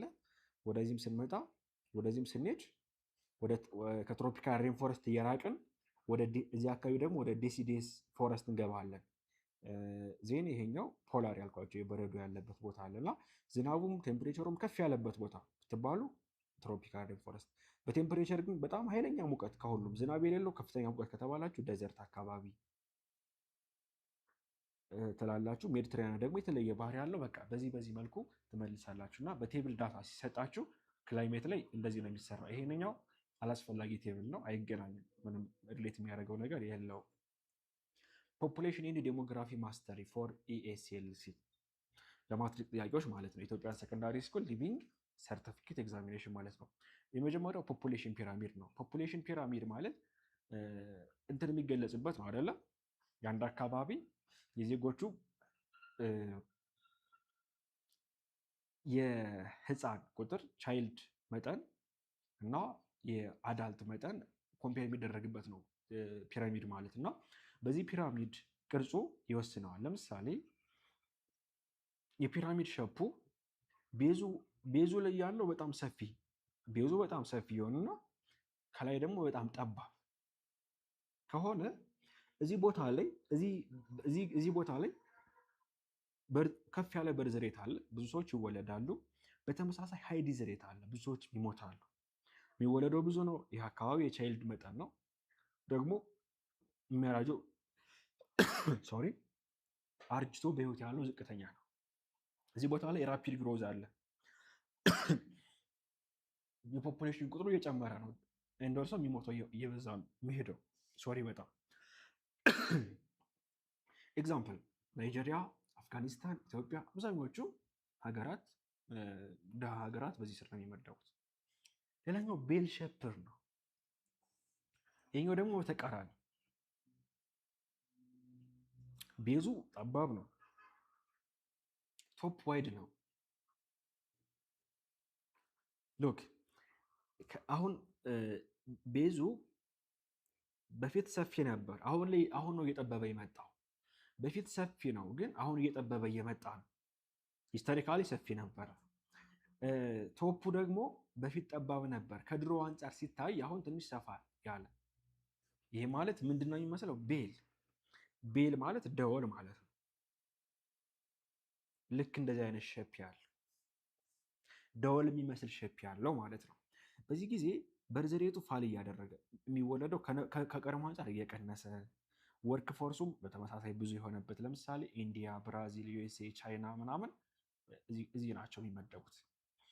እንደርሶ ሬክታንጉላር ይሆናሉ። ከታች በጣም ጠባብ የሆነ ከላይ ግን ሰፊ የሆነ እነዚህ ደግሞ ሬክታንጉላር ሸፕ ቅርጽ ያላቸው። በዚህ ቦታ ላይ ብዙ አይወለድም፣ ብዙ አይሞትም። ሽማግሌ የበዛበት ቦታ ማለት ነው። ይህ አይነት አካባቢ ለምሳሌ ጃፓን፣ እዚህ ጋር ኒውዚላንድ፣ እዚህ ጋር ሰፊ ነው ግን ስቲል ከላይም ምንም አይልም። ይሄ ቤል ሸፕ ለምሳሌ ከኒውዚላንድ በላይ አሁን ኢንዲያ ለምሳሌ ለዚህ ጥሩ ኤግዛምፕል ነች፣ ቤል ሸፕ ለመግለጽ። ኢትዮጵያ ደግሞ እዚህ ጋር የምታዩት ከታች በጣም ብዙ ነው። አርጅቶ የሚሞተው ግን ስታዩት የለም። ከ85 ዓመት በላይ ኦልሞስት የለም ማለት ይቻላል። እና ላይፍ ኤክስፔክታንሳችን እዚህ ሬንጅ ውስጥ ነው ያለ፣ ከ55 እስከ 59 ባለው። እነዚህ 85 ላይ ሳይቀር ያለውን ተመልከቱ። ከታች ከሚወለደው ይልቅ ከ85 ዓመት በላይ ያለው ይበዛል፣ እንደ ጃፓን ላይ ደግሞ። እና ፒራሚድን መተንተን ማለት ይሄ ነው። ፒራሚድን ተረድቶ ፒራሚዱ ታቹ የበዛ ከላይ ይሄ የድሃ ሀገራት ነው፣ እነዚህ በጣም ሀብታም ሀገራት ናቸው። ይሄ ደግሞ ምንም አይሉ በማደግ ላይ ያሉ ሀገራት ናቸው። እዚህ ጋር ትንታኔውን ነው የሚነግራቸው። እሺ አሁን ፎርሙላ ልንሰራ ነው፣ እንግዲህ ቁጥሮችን ልንሰራ ነው። የሆነ ቦታ ፖፑሌሽን ይሰጠንና ይኸውላችሁ ምን ይላል? this appear in nearly every population exam question። ፖፑሌሽን ኤግዛም ኩዌሽን ላይ ኦልሞስት በየአመቱ አሉ አይቀሩም እነዚህ ጥያቄዎች። የመጀመሪያው ፖፑሌሽን ዴንሲቲ ነው። አንድ አካባቢ ያለው የፖፑሌሽን መጠን መቀራረብ፣ በጣም ከተቀራረበ ደንስሊ ፖፑሌትድ ይባላል። ለምሳሌ ኢትዮጵያ ውስጥ ወላይታ ሶዶ አካባቢ ምናምን በጣም ከፍ ያለ ፖፑሌሽን ያለ የተቀራረበ። ዝቅ ካለ ደግሞ ስፓርስሊ ፖፑሌትድ ናት ደንስሊ ማለት ነው። ለምሳሌ የት አካባቢ ነው ይሄ? የላውላንድ ቦታዎች፣ ምስራቅ አካባቢ ቦታዎች። ፖፑሌሽን ዴንሲቲ ፎርሙላው ፖፑሌሽን ዴንሲቲ ቶታል ፖፑሌሽን ሲካፈል ለቶታል ላንድ ኤሪያ። ኤግዛምፕል ላይ አንዳንዱ ቁጭ ብሏል። ይሄ ማትሪክ ኩዌሽን የተወሰደው ባይዘው ቶታል ፖፑሌሽን ይሄን ያክል ነው፣ ኤሪያው ይሄን ያክል ነው፣ ዜን ዴንሲቲ በዚህ መልኩ ይሰራል። ይሄ ማለት ትልቅ ዴንሲቲ ከመጣ ሲሰራ ያ ቦታ በጣም ሰዎች ተቀራርበው የሚኖርበት ቦታ ነው። ይሄ የምታዩት ስዕል ጠቆር ያለው ክፍል ሀይ የሆነ ፖፑሌሽን ያለባቸው ፖፑሌሽን ዴንሲቲ ነው የሚያመለክተው። እና ተመልከቱ አሁን እዚህ አካባቢ ነጭ የሆነው ክፍል ብዙ ሰው የሌለበት ነው። ይሄ የምታዩት ሰሜን ምስራቅ ላውላንድ ቦታዎች የምታዩቸው ብዙ ሰው የለባቸውም። በአንጻሩ ሀረርጌ፣ ዌስት ሀረርጌ፣ አርሲ ምናምን እንትና አሉ። ወደ ሰሜን ደግሞ ስትሄዱ ዌስተርን ትግራይ፣ ኖርዘርን ጎንደር፣ መተከል፣ አሶሳ እነዚህ ቦታዎች ደግሞ ብዙ ሰው የሌለባቸው ናቸው። ጋምቤላ አካባቢ ብዙ ሰው የለም። ሳውዝ ኦሞ ምናምን ኮንሶ ብዙ ሰው የለም። እነዚህ ባሌ ምናምን ብዙ ሰው የለም። ለምንድን ነው ብዙ ሰው የሌለ ስንል አንደኛ ቴምፕሬቸራቸው፣ ሲቀጥል ሪሶርሳቸው ምናምን ነው ፋክተር የሚሆኑ እነሱ ናቸው ፋክተር የሚሆኑት። እና እነዚህ አብዛኞቹ ቦታዎች የመስኖ እርሻዎች ምናምን ናቸው። እነዚህ የምትመለከቷቸው በሙሉ አብዛኞቹ ማህበረሰቡ ማሰፋፈሩ ከብት አርቢ ምናምን የሆነባቸው በጣም ሙቀት ያለባቸው ቦታዎች፣ አፋር አካባቢ ቀነስ ያለ ሰው ታያላችሁ። በአንጻሩ ደግሞ ሳውዝ ጎንደር፣ ዌስት ጎጃም፣ ኢስት ጎጃም፣ አዲስ አበባ፣ ኖርዝ ሸዋ ምናምን፣ ሳውዝ ወሎ፣ ኢስት ሸዋ፣ ጅማ፣ ኖርዝ ኦሞ እነዚህ ምንም አይሉ። በአንጻሩ ግን ጉራጌ አካባቢ፣ ሀዲያ፣ ሲዳማ፣ ወላይታ እነዚህ ቦታዎች ደግሞ ጥቅጥቅ ያለ በጣም ጥቁር ያለ ታያላችሁ ያለባቸው ናቸው። ጥቁሩስ እዚህ ጋር ጥቁሩ ምንድን ነው? ጥቁሩ ደግሞ በጣም ከፍ ያለ ለምሳሌ አዲስ አበባ ከተማ ላይ ታያላችሁ ጥቁር ነው። እዚህ ጅግጅጋ፣ ድሬዳዋ አካባቢ ጥቅጥቅ ያለ ቦታዎች፣ እነዚህ ጋር ደግሞ በጣም ከፍ ያለ ሰው በትንሽ ቦታ ብዙ ሰው ያለባቸው ቦታዎች ማለት ነው። እና ይሄ ማሳያ ነው። ሌላኛው ፎርሙላ ክሩድ በርዝ ሬት ነው። ኤንድ ኦልሶ ክሩድ ዲዝ ሬት አንድ ቦታ ላይ የሚወለዱትን እና የሚሞቱትን ለመስራት የሚያገለግል። በርዝ ሬት ማለት ላይቭ በርዝ ኢን ኤ ይር በየዓመቱ በህይወት የሚወለዱ ልጆች ህፃናቶች ሲካፈል ለአጠቃላይ ፖፑሌሽን ላይቭ በርዝ ሲካፈል ቶታል ፖፑሌሽን ሲባዛ በአንድ ሺህ ነው። አንድ ሺህ እንዳትረሱ፣ መቶ አይደለም። ዲዝ ሬት ከሆነ ደግሞ ላይቭ አይደለም፣ ዲዝ ኢን ኤ ይር በአመት ውስጥ የሚሞቱ ሲካፈል ለቶታል ፖፑሌሽን ሲባዛ በአንድ ሺህ። ይሄ ከበዛ የዛ ሀገር ዜጋ ብዙ እየሞተ ነው ማለት ነው። ይሄ ከበዛ ደግሞ የዛ ሀገር ዜጋ ብዙ እየተወለደ ነው፣ የሚሞተው ትንሽ ነው ማለት ነው። ኤግዛምፕል ላይቭ በርዝ ይሄን ያክል፣ ቶታል ፖፑሌሽን ይሄን ያክል፣ ዜን ሲቢአር እና ሲቢአር ማለት ክሩድ በርዝ ሬት ነው።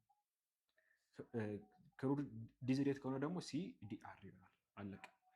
አሁን የምንመለከተው ደግሞ ናቹራል ኢንክሪዝ የዛ ሀገር ፖፑሌሽን በተፈጥሮ ምን ያክል እየጨመረ ነው ምን ያክል እየቀነሰ ነው የሚለው የሚሰራበት ነው። እረፍት አድርገን እንመለሳለን። እሺ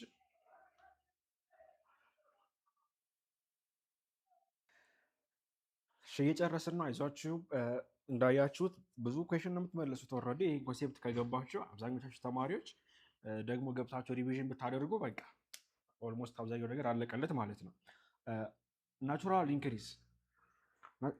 ኢንክሪዝ ሬት ማለት ዚስ ኢዝ ፖፑሌሽን ግሮዝ ፍሮም በርዝ ማይነስ ዲዝ የሚወለደው ከሞቶ ላይ ተቀንሶ ሲካፈል ለ10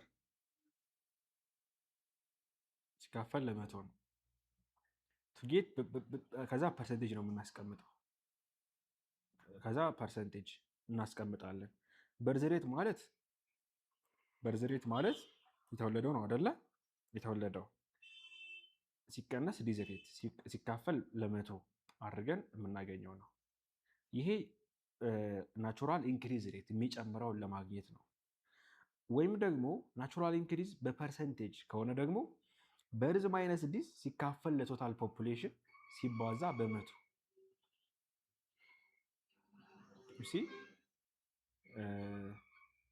አይ ቲንክ ይሄኛው ፎርሙላ ቶታል ፖፑሌሽን ካልተቀመጠልን ነው። ቶታል ፖፑሌሽን ከሌለን ነው። ይሄኛው ፎርሙላ ደግሞ ፖፑሌሽኑ ከተቀመጠልን ነው። እዚህ ጋር ያለው ፎርሙላ ደግሞ ቶታል ፖፑሌሽን ከተቀመጠልን ሲባዛ በመቶ። ለምሳሌ ክሩድ በርዝ ሬት ይሄን ያክል ቢሆን በአንድ ሺህ ሰው ይሄን ያክል መጣ በፐርሰንቴጅ። ሲዲአር ደግሞ ይሄን ያክል መጣ በፐርሰንቴጅ። አሁን የዚህን ሬት ኦፍ ናቹራል ኢንክሪዙን ለመስራት ምንድን ነው የምናደርገው? በቃ መቀነስ ብቻ ነው፣ አይጠበቅብንም ሌላ ነገር። ምክንያቱም ጊቭናችን ፐርሰንቴጅ ስላለው። ግን ፐርሰንቴጅ ባይሰጠን ኑሮ ምንድን ነበር የምናደርገው? የዛን ጊዜ ደግሞ ክሩድ በርዝ ሬቱ 16.6 ሲቀነስ 5.5 ዜን ስንት መጣልን? ስንሰራ 16.6 ሲቀነስ 5.5 ሲካፈል ለስንት? ሲካፈል ለ1000 ሲባዛ በመቶ። ኦኬ ይሄ በዚህ ጠፋና ሲካፈል ለማን ሆነ? ለ10። በጣም በትክክል ልክ ነን። እዚህ ጋር 10 ነው። እሺ በጣም ይቅርታ፣ ሲካፈል ለ10 ነው። ሲካፈል ለ10 ነው። ስላሳጠረው ነው ሂደቱን እዚህ ጋር 10 አድርጎ ያመጣው። ለምን? ያው 1000 በመቶ ተባዝቶ ለ1000 መካፈሉ ስለማይቀር ብሎ አስበው ነው። እና ናቹራል ኢንክሪዝ ስሩ ከተባላችሁ ሁለት ፎርሙላ አላችሁ። አንደኛው ክሩድ በርዝ ሬቱ ሲቀነስ ክሩድ ዲዝ ሬቱ፣ ክሩድ ባይኖርም ችግር የለውም ያው በርዝ ማይነስ ዲዝ ተመሳሳይ ስለሆነ ሲካፈል ቶታል ፖፑሌሽን ዜን ሲባዛ በመቶ። ይህ አንዱ ነው። ቶታል ፖፑሌሽን ከተሰጠ ነው። ካልተሰጠ ግን ቶታል ፖፑሌሽን በቀላሉ ክሩድ በርዝ ሬት ፐርሰንቴጅ ከቀረበልን መስራትም አይጠብቅብንም። ሲቀነስ ሲዲአር አለቀ። ይቀረበልን ፐርሰንቴጅ ከሆነ ግን ፐርሰንቴጅ ካልሆነ የቀረበልን እናደርጋለን ሲካፈል ለ10 አድርገን እናስቀምጣለን። እሺ ኔት ሚግሬሽን ሬት ይህም በተመሳሳይ ነው። ኔት ሚግሬሽን ሬት አሁንም ቶታል ፖፑሌሽን አለ። ቶታል ፖፑሌሽን ሲካፈል ሲባዛ በ1000 እናደርገዋለን። ቶታል ፖፑሌሽን ሲባዛ በ1000 ልክ እንደማን ነው? እንደ ናቹራል ኢንክሪዙ ማለት ነው። እንደ ናቹራል ኢንክሪዙ ያላችሁ አሁን ይሄ ናቹራል ኢንክሪዝ ፐርሰንቴጅ ስለሚል ሲባዛ በመቶ ነው ያለው። ይሄንኛው ግን ኔት ሚግሬሽን ሬት ደግሞ ካካፈልነው በኋላ ሲባዛ በ1000 ዚስ ዋንስ ሲባዛ በመቶ ሁለቱም እንዳይምታቱባችሁ። በዚህ ጊዜ ኔት ሚግሬሽን ሬቱ ፖዚቲቭ ከሆነ ኢሚግሪያንት ማለት ወደዛች ሀገር የሚገቡ ናቸው። ይሄኛው ደግሞ የሚወጡ አውት ዚስ ዋን ኢን። ፖዚቲቭ ከመጣ ሞር ፒፕል ካሚንግ ኢን ብዙ ሰው እየገባ ነው ማለት ነው። ፖፑሌሽኑ እየበዛ ነው። ኔጋቲቭ ከሆነ ደግሞ ሰው እየወጣ ነው፣ ፖፑሌሽኑ ይቀንሳል። ቶታል ፖፑሌሽን ግሮዝ ሬት የዛች ሀገር ፖፑሌሽን በምን ያክል መጠን እያደገ ነው የሚለውን ደግሞ ለማስላት ናቹራል ኢንክሪዝ ሬት ሲደመር ኔት ሚግሬሽን ሬት በፐርሰንቴጅ። ለምሳሌ ካንትሪ አር ናቹራል ኢንክሪዙ ይሄን ያክል ፐርሰንት፣ ኔት ሚግሬሽኗ ደግሞ ይሄን ያክል ፐርሰንት፣ ቶታል ግሮዙ ደግሞ ስንት መጣ? ይሄን ያክል ስንደምረው ሁለቱም ይሄን ያክል መጣ ማለት ነው። እነዚህ ሁሉ ኤግዛምፕሎች ከማትሪክ ኢኩዌሽን ነው የተወሰዱ። ባይዘው ኤጅ ዲፔንደንሲ ሬሽዮ። ኤጅ ዲፔንደንሲ ማለት የዛች ሀገር ዜጋ ውስጥ ምን ያክል ዜጋዋ ጥገኛ ነው ማለት ነው። ዚስ ሜዥር ሃው ሜኒ ዲፔንደንት ያንግ ፕላስ ኦልድ አዝ ሳፖርትድ ባይ 100 ወርኪንግ ፒፕል ኤጅ። በእያንዳንዱ 100 ሰው ውስጥ ስንቱ ተረጅ ነው፣ ስንቱ ደግሞ ራሱን የቻለ ነው ማለት ነው። ለምሳሌ የዛችን ሀገር ዲፔንደንሲ ሬሽዮ ለመስራት 15 ዓመት በታች ያለው ሲደመር ከ65 ዓመት በላይ ያለው ሲካፈል ለፖፑሌሽን ኤጅ፣ ይሄ ማለት መስራት የሚችለው አክቲቭ ፎርስ ማለት ነው። ከ15 እስከ 64 ያለው ለእሱ አካፍለን በመቶ ካበዛ ነው አናገኛለን የዛች ሀገር የጥገኝነት መጠኑን መስራት እንችላለን። ኦፍኮርስ እዚህ ጋር ያስረዳችሁ ነው ማለት እንደሆነ። ሌላኛው ደግሞ የጾታ ሬሽዮ ነው። ሴክስ ሬሽዮ ደግሞ እንዴት ነው የሚሰራው? እዛች ሀገር ያሉ ወንዶች ሲካፈሉ እዛች ሀገር ሴቶች ሲባዛ በመቶ። ከመቶ በላይ ከሆነ እዛች ሀገር ላይ በጣም ብዙ ወንዶች አሉ። ለዛም መቶ ከሆነ ብዙ ሴቶች ናቸው ያሉት። መቶ እኩል ከሆነ ሴቶችና ወንዶቹ እኩል ናቸው ማለት ነው። ኤግዛምፕል አለ። አግሪካልቸር ደንሲቲ የዛች ሀገር መሬት ምን ያክል ለግብርና የተመቸ ነው የሚለውን ደግሞ ለመስራት አግሪካልቸር ደንሲቲ ኢኳልቱ ሩራል ፖፑሌሽን ሚንስ ገጠር ላይ ያለው ህዝብ ሲካፈል ለካልቲቬትድ ላንድ ኤሪያ በልማት ላይ ለሚውለው ወይም ደግሞ በልማት ለሚችለው ቦታ ሲካፈል የሚገኘው ነው። ለምሳሌ የገጠር ማህበረሰብ ይሄን ያክል ሚሊዮን ነው፣ የለማው ቦታ ደግሞ ይሄን ያክል ነው። ዜን እናካፍለዋለን። ስናካፍል የምናገኘው መጠን ይሄ ነው። ሚግሬሽን ኢምፓክት የስደተኞች ተጽዕኖ። ስደተኛ ወደ ሀገር ውስጥ ሲገባ ለድሃ ሀገር ሸክም ነው፣ ወይም ደግሞ ለሀብታም ሀገሮች ግን ስደተኛ ስራ ሊሰራ ስለሚገባ ጥቅም ይኖረዋል ምናምን። ለምሳሌ ካናዳ፣ ጀርመኒ ብዙ ሰው ኔት ሚግሬሽኑ ከፍ ያለ ፖዘቲቭ ነው። ሚንስ ብዙ ዜጎች ወደ ውስጥ ነው የሚገቡ እንጂ ወደ ውጭ አይወጡም። ኔጋቲቭ ከሆነ ግን የዛች ሀገር ዜጎች እየወጡ፣ ለምሳሌ ኤርትራ ትልቅ ኤግዛምፕል፣ ሶሪያ ትልቅ ኤግዛምፕል ናቸው ለእነዚህ። ኢት ኢዝ ኦል አባውት የኤክስትራ ቲፕስ የሚለው ይሄን ይመስላል። አሁን ይህን ፖይንት አደራ የምላችሁ ነገር እኔ ለምሳሌ እኔ በግሌ አሁን ከሳምንት በኋላ ፈተና ብፈተን አብዛኛው ነገር እረሳዋለሁ። ካውንተር ማፑንም ክላይሜት ፕሮፐርቲውንም ፖፑሌሽኑን ላይ ያሉ ፎርሙላዎችንም እረሳቸዋለሁ። ስለዚህ ፎርሙላውን ደግማችሁ በደንብ ፒዲኤፉን እዩ፣ ከዛ ሪቪዥናችሁን ተመልከቱ። አይ ቲንክ ሪቪዥናችሁን ጨርሳችኋል ብዬ አስባለሁ። እንዳልኳችሁ ጂኦግራፊ አስተማሪያቸው አይደለሁም፣ ግን ይህን ቦታ ፈተና ሳይደርስ ከበር ማድረግ ስላለብኝ አስተማሪያችሁ ደግሞ አቬሌብል ሆኖ ይችን ፓርት መስራት ስላልቻለ ከኔ ጋር አይተናታል። አንዳንድ ቦታዎች ላይ ስህተቶች ነበሩ። ለምን? ከዚህ ቦታ ርቄ ስለነበር ይህንን ቶፒክ ካስተማርኩትም ካየሁትም ርቄ ስለቆየው ለዛ ነው። ግን አብዛኛውን ሀሳብ ገልጬላችኋለሁ ብዬ ተስፋ አደርጋለሁ። ማትሪክ ላይ ይሄ ቦታ ጥያቄዎች በየዓመቱ ይመጡበታል። ይህን ደግሞ ከገባችሁ፣ ይሄ ሀሳብ ከገባችሁ የቀረው የጂኦግራፊ ትምህርት አይከብዳችሁም ብዬ በኮንፊደንስ መናገር እችላለሁ። ለምን አብዛኛው ይሄ አድቫንስድ ሌቭል ነው፣ ለጂኦግራፊ አድቫንስድ ሌቭል ስለሆነ ማለት ነው። እና ኢት ኦል አባውት ቱዴይስ ሌሰን። በቀጣይ ደግሞ በሌላ ጠቃሚ ቪዲዮ እንገናኛለን። እስከዛው መልካም ጊዜ ይሆንላችሁ።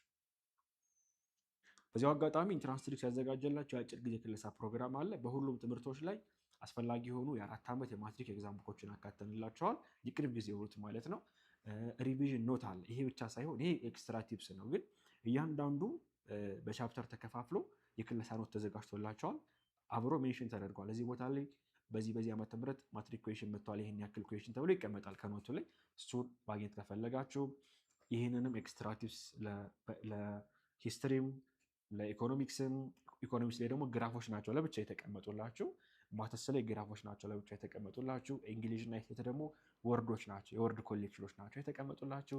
እሱን ጨምሮ ማትሪኩዌሽኖችን ጨምሮ 3 ራውንድ ሞዴል ፈተና እና ሞክ ኤግዛም ወይም ፓይለት ኤግዛሞችን ጨምሮ ማግኘት ከፈለጋችሁ ደግሞ ኢንትራንስ ትሪክስ አፕሊኬሽን አውረዱና ከፕሌይ ስቶር ወይም ከአፕ ስቶር ዜን መመዝገብ ትችላላችሁ። ፕራይሳችን ተመጣጣኝ ነው። ተመዝግባችሁ ሙሉ ቆይታችሁን ከኛ ጋር ማድረግ ትችላላችሁ። አዲስ ተማሪዎች ካላችሁም ደግሞ የቀጣይ ዓመት ተፈታኝ ካላችሁም ደግሞ እናንተ ጋር አብረን ቆይታ ስለምናደርግ ቴሌግራም ቻናላችንን መቀላቀል አትርሱ። ቴንክ ዩ ሶ ማች።